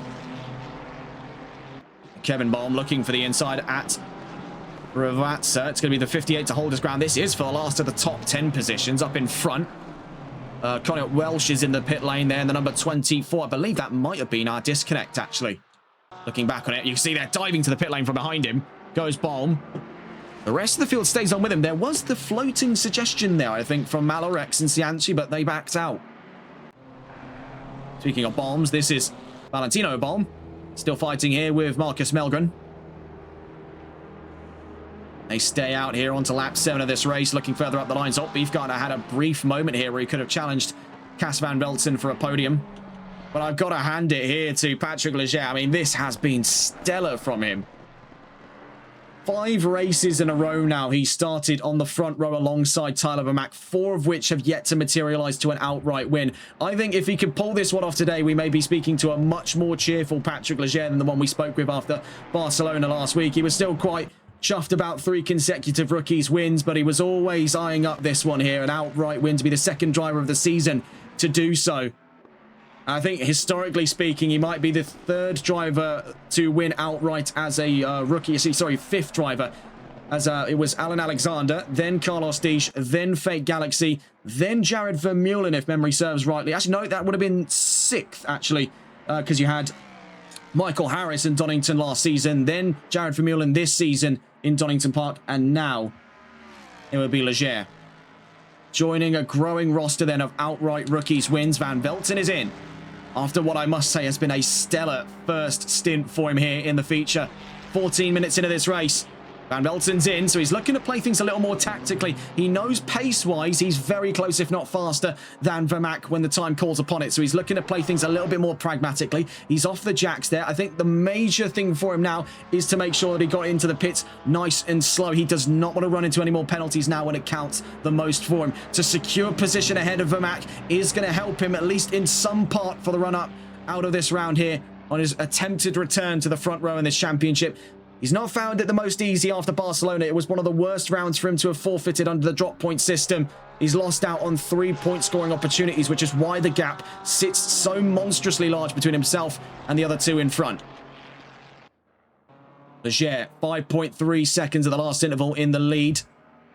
8 laps strong. It has been a very, very capable performance by this one here. He's not going to be fooled again off of today's performance, but he does need to keep things as tidy as can be. It has been razor thin, the margins for success for him in the last 2 weeks, including today. 25 minutes left to go in this race. He still has that pit stop to serve. This is where it could all fall apart. I'd like to point out, taking a look back to last week's performance from these two, both Leger and Vermaak, a lot of what defined Vermaak's race 2 and 3 wins came down to strategy differences. Leger messed up in the pit lane on race 2.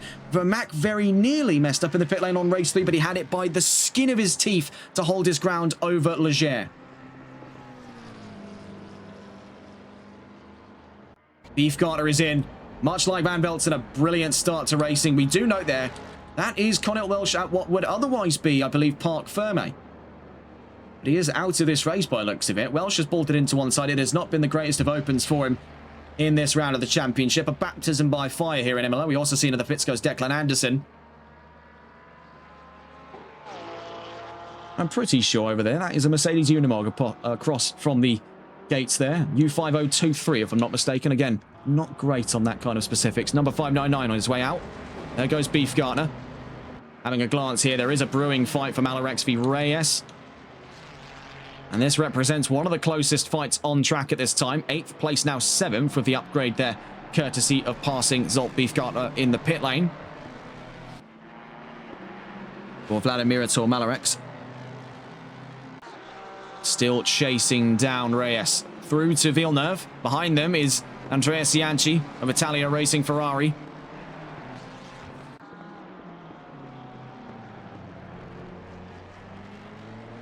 So, as we head ever closer to the midway mark on today's race, without the pit stops currently for that top 9 on the grid, it's Patrick Leger leading 5.7 seconds over Tyler Vermaak in 2nd, Nick Lamming in 3rd, John O'Driscoll in 4th, Eric Sprott into 5th.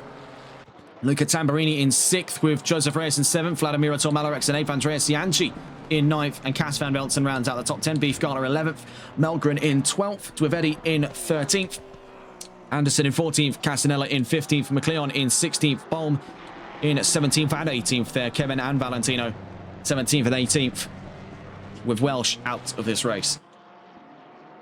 You see way out wide there, that was Cianci. Ferrari's home race here, so not looking to disappoint. Still no word, though, on pit stops from that top 3. We see that Vermaak stays out, so too is Leger. Lamming stays out as well. O'Driscoll stays out, Sprott stays out, Tamburini stays out. Reyes, oh my goodness, in the wall there, I believe, turned in by Malarex. And I think there was a difference in what they wanted to do heading in towards the pits. That is a bizarre one. Cianci is now in. Malarex, by looks of it, may have just been in the way as Reyes wanted to dart across into the pits. That could have led to what their turnaround was looking like there. That's the only reason I could guess that they would end up spinning each other out on the pit straight, I should say. That is a very, very bizarre turn of events there for Joseph Reyes, and that does invite into center stage here, that number 1, Cas Van Velten. Played an earlier pit stop here. He's looking to try and get the grounds up over Tyler Vermaak, who is still yet to recuperate ground from Leger. Is slowly but surely chipping away, but he's 5.6 seconds away in the last interval. So as it stands right now, if Leger can play the strategy to a T, he looks like he really does have it on the cards here for his first ever outright win. He's been hunting this one down for quite some time, and a saga that has now lasted some 5 races, spanning back to the start of last weekend's race in Barcelona in the triple header. we are looking at the real chances now for Leger to join the roster of outright rookies winners, the last of which to do so was this season from Ferrari's Jared Vermeulen. Max stays out, Lamming stays out, O'Driscoll and Sprott, the two back row starters here, one by their own volition, the other one not by their own volition, have a difference in mentality to the pit lane. In goes O'Driscoll, out stays Sprott.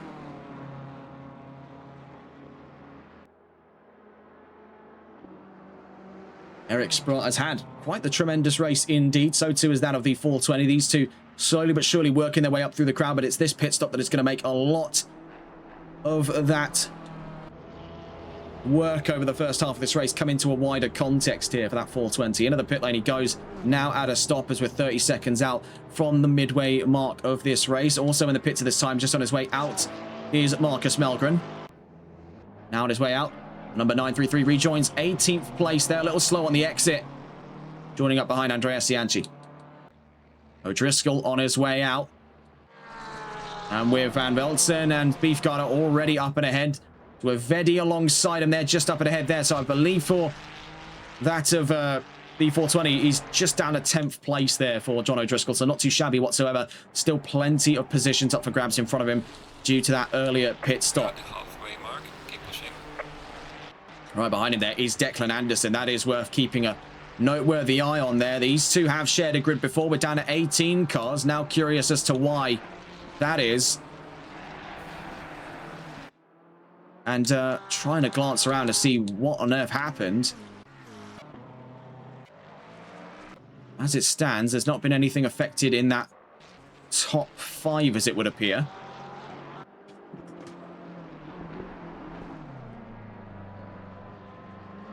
You have to forgive us for any of the viewers at home. We may have this much more of an obvious answer than what we were able to find here of who disconnected. It's just one of those things that slips your mind. There we see who it was for. It's Luca Tamburini, ITAM Racing Porsche.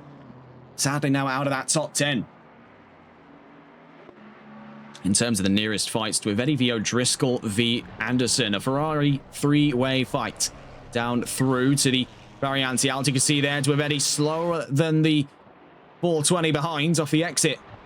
The Variante Alta down towards Ravazza. So demonstrating here the efficacy of this overtaking spot, as we mentioned way earlier. Oh my God, into the wall. Not into the wall, I should say, into the gravel. What happened? Dwivedi clashes with O'Driscoll. What on earth happened on the run down through? There couldn't have been anything in the way.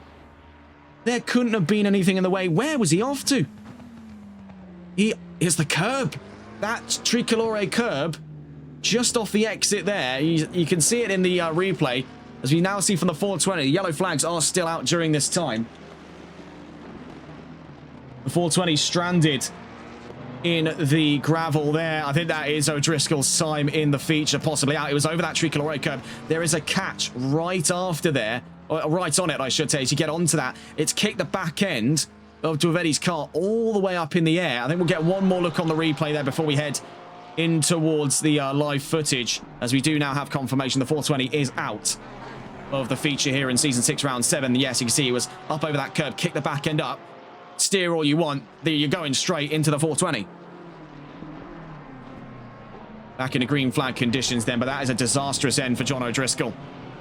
That does leave Eric Sprott without his present company, as both he and O'Driscoll carved their way through the field over the course of the feature race. 17.5 minutes left to go.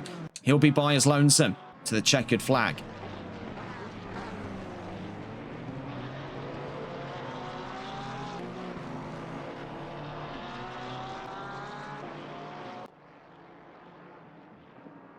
Into the pit lane ahead there went Vladimir Malarex, who could be up a fair few positions after that incident.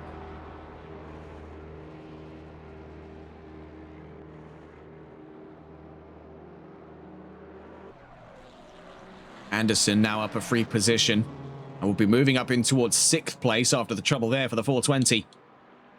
And I believe also Dwivedi is also out of this race as well, so that's a double DNF there in that one incident. Both cars stranded in the gravel, and that's their day here, silenced in feature.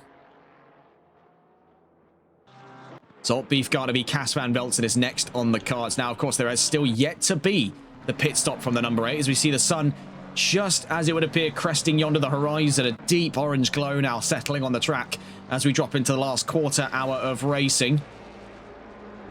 Max stays out. A stop go 30 was just dished out there to Vladimir Malarax. There's one of two cars to have them, with the other currently serving, that being Nick Lamming. In the pit lane along with him there is Flavio Casanella, who for all intents and purposes has kept himself actually rather clean over the course of this race. It was a bit of a troubled campaign for him on his entry to this championship. He does miss the pit box there, a little bit there, but the stop go 30 could invite in an opportunity for a top 10, and especially with Malarex is in consideration, that could be up as sweet as 9th place for him. But only time will reveal the answers for that number 77. Looking back up at the head of the field, we do see here from behind the number 46 of Vladimir Malarax is the race lead. Patrick Leger now 6.955 seconds in the lead. And this has been an incredibly exciting chapter to cover here in Season 6. We've seen many rivalry matchups over the last couple of seasons. There's been plenty to talk about. But this has definitely come up to be one of the most interesting of Season 6. I'd still say one of the greatest rivalries we saw looking back through the last couple of seasons. It would have been, I believe it was, you had Season 1's main rivalry, which is Carmelo Abate versus Christian Lebay. You had Season 2, which was Jason Bush versus Diman Ivanov versus Christian Lebay versus Axel Cassier. You had Season 3, which had Melvin Milliston, Cas van Veltzen, and Tyler Vermaak. I would still say that is the single greatest rivalry this series has ever seen. You had Season 4, which I think was much of the same story there. Into Season 5 is when you started to see the introduction of Deesh and Galaxy into the mix, and then it came down to be Van Veltzen versus Deesh at the end of that championship, and now we're seeing a new one emerge here, albeit this isn't as consequential as those previous rivalries. This does not pertain, unlike those, to the lead of that overall Drivers' Championship. These are two separate divisions going head-to-head, and we see that of Tyler Vermaak. He has shared in what has been so far 5 fantastic races in a row, fighting with Patrick Leger for that overall race win. They remain unaffected as far as things stand. Regardless if he finishes first or second, Vermaak will continue to lead that Drivers' Championship. Leger is going to move up into the lead of the Rookies' Championship. But right now, they don't stand in each other's way, much like what we saw last season between Deesh, who was a rookie, and Van Veltzen, who was not. Seen here for Beefgartner. I think it's naive to leave him out of a rivalry here. I'd say Beefgartner has had quite a fair few rivalries with drivers before, but nothing that has ever stood in the way of a championship before. He's been a very, very capable driver over the last couple of seasons here. Ruthlessly loyal to Lexus. And currently the sole spearhead of TSRC Esports' presence in the team's championship. I'm told they're still in the top 5, but the records have been a little bit shaky for today's round, which is sadly why we couldn't give you much an update on them. But what we do know is the top 3 remains as it was from last weekend: Euro Titans, 5-Star, and Maloir Racing. But after today, that really could change. In the absence of drivers like George Todd, who, much like Beefgartner, was the sole spearhead of Maloir's presence in the team's championship, with him out of the way, TSRC could move up onto the podium here. They did briefly have a glance at it, so I would not rule this one out. They've been on the podium a few times over the course of this season, and this could really be the start of the chapter that brings them on the podium contention in the team's championship. 12 minutes, just under 13 left to go, and it is still silent here on the leading front of drivers. The 9, the 8, and the 42, the last of the drivers to take their pit stops today. Neither of these 3 have seen the pit lane yet here on the feature, and I think they do find themselves in a bit of a Mexican standoff between Leger and Vermaak at the head of their rivalry, and for Eric Spott trying to make the most of what has been a very unfortunate set of circumstances for the newcomer to the field. It is not to take away from what has been a brilliant, brilliant performance from him so far. Now, while I don't think he'll necessarily see an overall podium from his current WOD in the pit stops, he's certainly to see a top 10, and I think that would be one more than definitely earned for the 42. Having carved his way up from the back of the field, it's sad that it couldn't have been joined by that performance from John O'Driscoll after his incident there with Eddie on the run down towards Rat. So that was still quite a bizarre one. We've still got that on the replays, and I want to take a look at that just one more time. From what we gathered, it's this curb, and sadly we can't pause the replay, but it's heading up towards that curb. You can't really see it as you crest it, but it clipped him there on the rear right, kicked the rear axle all the way up. He bounced across onto the nose of the 420. Both of them were into the gravel. It was such a bizarre incident, because of all places on track, you're not expecting a big crash down at Ravazza. It's just not an area anyone keeps their guard up for. You keep your guard up for the Variantes, you know, Tamburello, Villeneuve, and Alta. Such a bizarre incident indeed. 11.5 minutes left to go in today's race. Closest fight on track at the moment is Van Velzen v Beefgartner at 9/10. So much like what we saw in the sprint, we are seeing the slow death of sorts of close fighting in this length of the championship, but that will hopefully pick back up when we head to Bathurst, an incredible circuit for racing in round 8 next Sunday coming.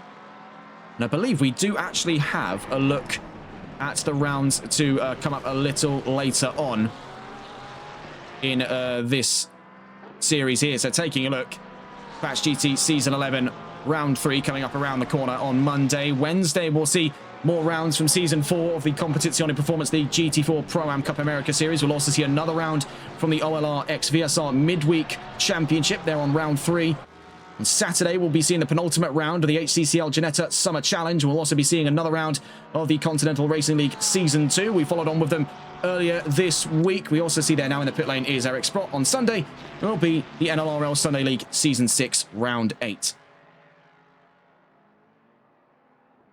Sprott's off the jacks, and he'll be dropping from that top 5, but we said it was likely on the chances he'll be seeing a top 10 today. Absolutely, and we'll see just how far up the rookies order does he find himself. It might not be strictly the... Actually, it could be the podium. It really could be the podium. He won't be seeing second, that's for certain, but it's absolutely on the chances there for Sprott to see a rookie's podium. And while, yes, they are counted as reserves at the moment, such as the case for Sprott and McLeon and the Bombs, both of them, and Melgren, these silver placards will soon be red once they are later classified as part of the Rookies Championship. That's what happened as well in the last season for that of Dish and Galaxy upon their entry in Zolder in the early rounds of Season 5's Championship. Only 2 pieces remain. We do know there that was a bit of trouble off the exit of Villeneuve for Marcus Melgren. 2 key components of that pit window remain. Leger and Vermaat, they have held out the longest among any on this grid with 9 minutes left to go. It's a standoff. What started as a Mexican standoff is a one-on-one draw between the 8 and the 9. They will not settle for anything less here. It is who pulls the trigger first, is who could possibly take home the win here in today's event. Tyler Vermaat already up to 12 career wins. He'd be looking for rather unlucky number 13. Maybe he'd be ought to avoid this one today in lieu of trying to find more victories in Bathurst, a track we've seen historically he is incredibly capable at. He saw wins in the 4 hours of Bathurst in his limited stint with Exclusive Racing alongside Fabio Farr in the 791 Porsche way long ago in the second season of the NLRL Console Endurance Series. We also saw from Vermaat was wins in MSC at Bathurst. We've seen wins from him in VSR in Bathurst, if memory serves rightly. So heading up into next week, does he want to hold on to unlucky number 13? Who knows? I'm sure that's all just superstition and he's more satisfied with seeing his name at the top of the list over whatever possible mysticism comes around numbers heading in towards next week. Simply just not a priority for a driver of his caliber. Heading up towards Ravazza. Still, we see here, Leger opts to stay out. So 8 minutes left to go for these drivers. We got to catch back on board with that leading Mustang across the line. So 141, we're, I'd say, roughly in the scope of about, I'd say a push of 5 more laps here. Maybe 6 at a push before the end of this race. So time is quickly drawing in for these two. Neither of them are surprised neither is surprising to find themselves in the pit lane. Or not in the pit lane, I should say. Losing my train of thought almost immediately there. 7.5 minutes left to go. Looking around the field, there is the emergence of a new fight here. Fight of the Fords for 9th. Bomb v Reyes. 1.1 seconds. And closing, as it would appear, for the 58 and 37. Speaking of 1.1 seconds, there's the same gap for Beefgartner v Van Velzen for the fight on the podium. We do note the emergence there of what was a temporary yellow flag for this one. Dimitri McLeon now behind Kevin Baum in a newfound fight for 7th. Let's stay on board here with the Mercedes on the run up towards Tosa.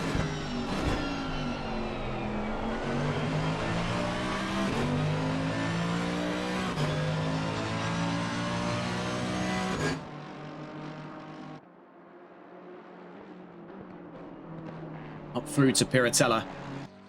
Still no update from the front lines then between the 8 and the 9. They head on towards lap 20. Will either of them consider options to the pit lane? This is one we eagerly wait to find out more information on. We watch here with Tyler Vermack out through the Variante Alta. Now, this is an area of the track they've got to worry about. Easy to pick up those penalties there. We saw it plenty of case over the sprint some time ago today. Number 8, as it would appear, looks to possibly stay out, but I say that, into the pit lane is Leger. So the first of the pieces are played here, and as it appears to be the case, Vermack is staying out. Leger is in. This could be a mirror match of what we saw in Barcelona, even what we saw by a glimpse of it over the course of the sprint race today here in Imola. We'll see it, though, from Leger. Watch this stop with him here. It needs to be razor precise for him, the number 9. He's taking a bit of a longer stop there. He's off the jacks and on his way out.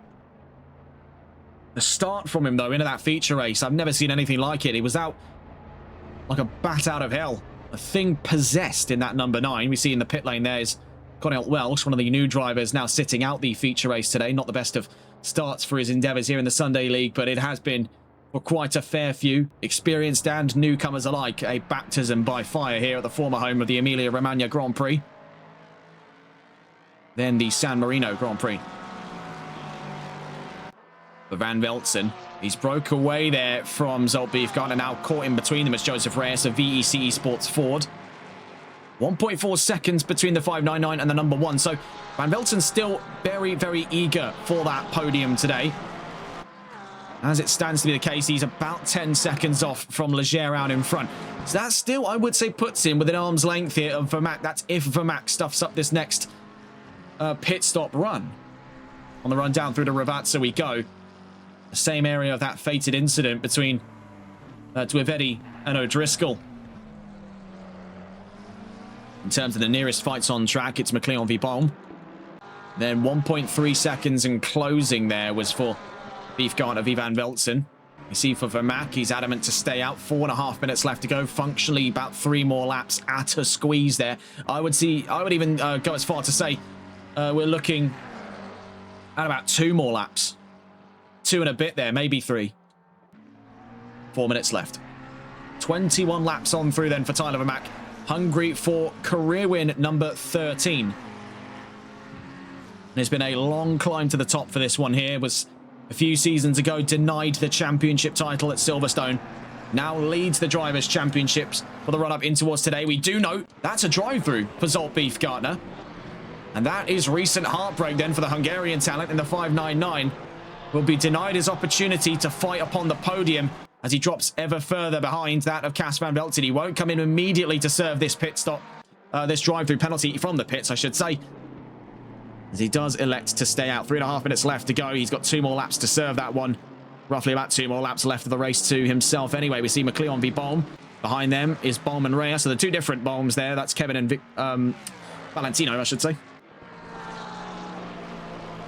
Number 94 defending, number 37 attacking in their own respective fights with the 3 and the 58. Closer of the 2 for a time there. Now quickly distanced after Piratella. Was a bit of upset there for Dimitri McLeon. Ukrainian talent in the number 3. Now falls in 1.2 seconds behind that of Kevin Baum. And this has come up quite unfortunate, I would say, for that of Zsolt Beefgardner, because you've seen, since he was given that drive-through penalty, the gap between himself and Van Velzen has actually shrunk from 1.6 seconds to, at the last interval, just over a second. So it really is quite a bitter note for him there. Into the pit lane goes Tyler Vermack. Leger could be looking at his first ever overall win. It's taken already, by looks of it here, 4 rookies wins over the course of the season. Looking back through it, win on the first ever race of the championship in the first round of season 6 in the sprint race at the circuit de Spa-Francorchamps. It was Carlos Diege to take the overall win, but it was Leger to win from the rookies division. It has been a long time coming from them to see 3 more victories in the rookies division in Barcelona, but he is still eyeing up the biggest piece of the puzzle. And as Vermack rolls towards the pit exit, I believe we could be seeing Leger back into the lead. That was the sound of a 5.4 litre in the lead of this race. Patrick Leger is back up with 2 minutes left to go. 1 more lap after this one here. We're on the penultimate lap of the feature. Revenge is his. Vermack has to move heaven and earth now to find himself with a race win for that some could say lucky or unlucky number 13 right now stands with 12 career wins after the sprint today. Melvin Milliston only 6 wins away. So Vermac by the end of this season could, at a big squeeze here when one considers we've got, by the looks of it, about 6 more races left to go of this championship. When you consider the endurance race in the next round, then the sprint and feature on the penultimate round of the Red Bull Ring, then the triple header of races when we head over towards Monza. 6 more races left to go. He would have to ace the rest of this championship to go level with that record. There is no saying it's impossible for him, though, but it might not be a case where he sees 13 race wins after today's event, as this one has been laid in solid as stone there for the number 9. Patrick Leger is about to see one more lap of racing here in the Autodromo Internazionale Enzo Edino Ferrari, and he could be breaking the curse off of what has been 5 races in a row at the front row alongside Tyler Vermac. What started in Barcelona could end here in Imola. 30 seconds left to go. We're on to the last lap with the number 9. Now, more than ever, that number 9 has got to go like hell here if he wants that race win. It is now or never for Patrick Leger, starting the last lap of the race. And for Zolt Beefgarner, he's still yet to face the music. Hang on, just a tick. Where's Van Velten? Cas Van Velten has vanished from this grid. Where is the number 1? Has there been a disconnect for Cas Van Velten? It would be heartbreak to finish off the weekend here for the number 1. And we see what looks to be quite an expansive loss of numbers on that grid. Could this be a disconnect on the last lap? Could we be seeing a huge disconnect wave? The servers letting down so many. Will it let down the front 2 here? The number 9 and the number 8, in spite of what goes on behind them, have seen this battle all the way through to right where they stand now here on the run down through Piratella for the last time. You can see quite a few drivers there reconnecting. Connell Welsh from the pit lane there. I believe Baum now serving a drive-through. And there's going to be likely a fair deal of words there between the drivers and race control. Now, of course, don't give them a hard time. This isn't their fault. This is just the servers playing up. But it's definitely not the way we want to see a race weekend end for many. But for this one here, he's only got a few more corners. Down towards the line we go with Patrick Leger. This one he has fought for so long now. And we said it on the start of this lap. No, don't tell me. Oh, that sucks. Why would it stop right there? A disconnect right at the last moment. Oh, my goodness. I could not be more frustrated there, folks. Do give us a moment.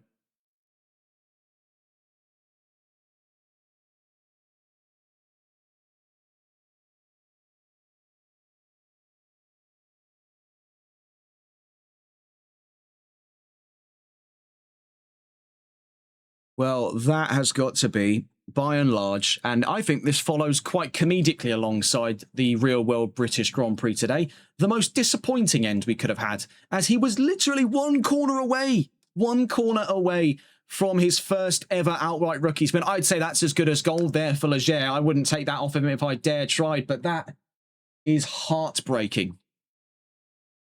Absolutely heartbreaking there. Well, look, we're going to wait for a word off of race control. This is, I think, a sign of the times here on Assetto Corsa Competizione. We've been with this game for years now, but it can't go on like this, can it? I'll let you answer that question, but we'll be back to you in a moment.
Well, sadly, folks, that is, by the looks of it, the end of today's session.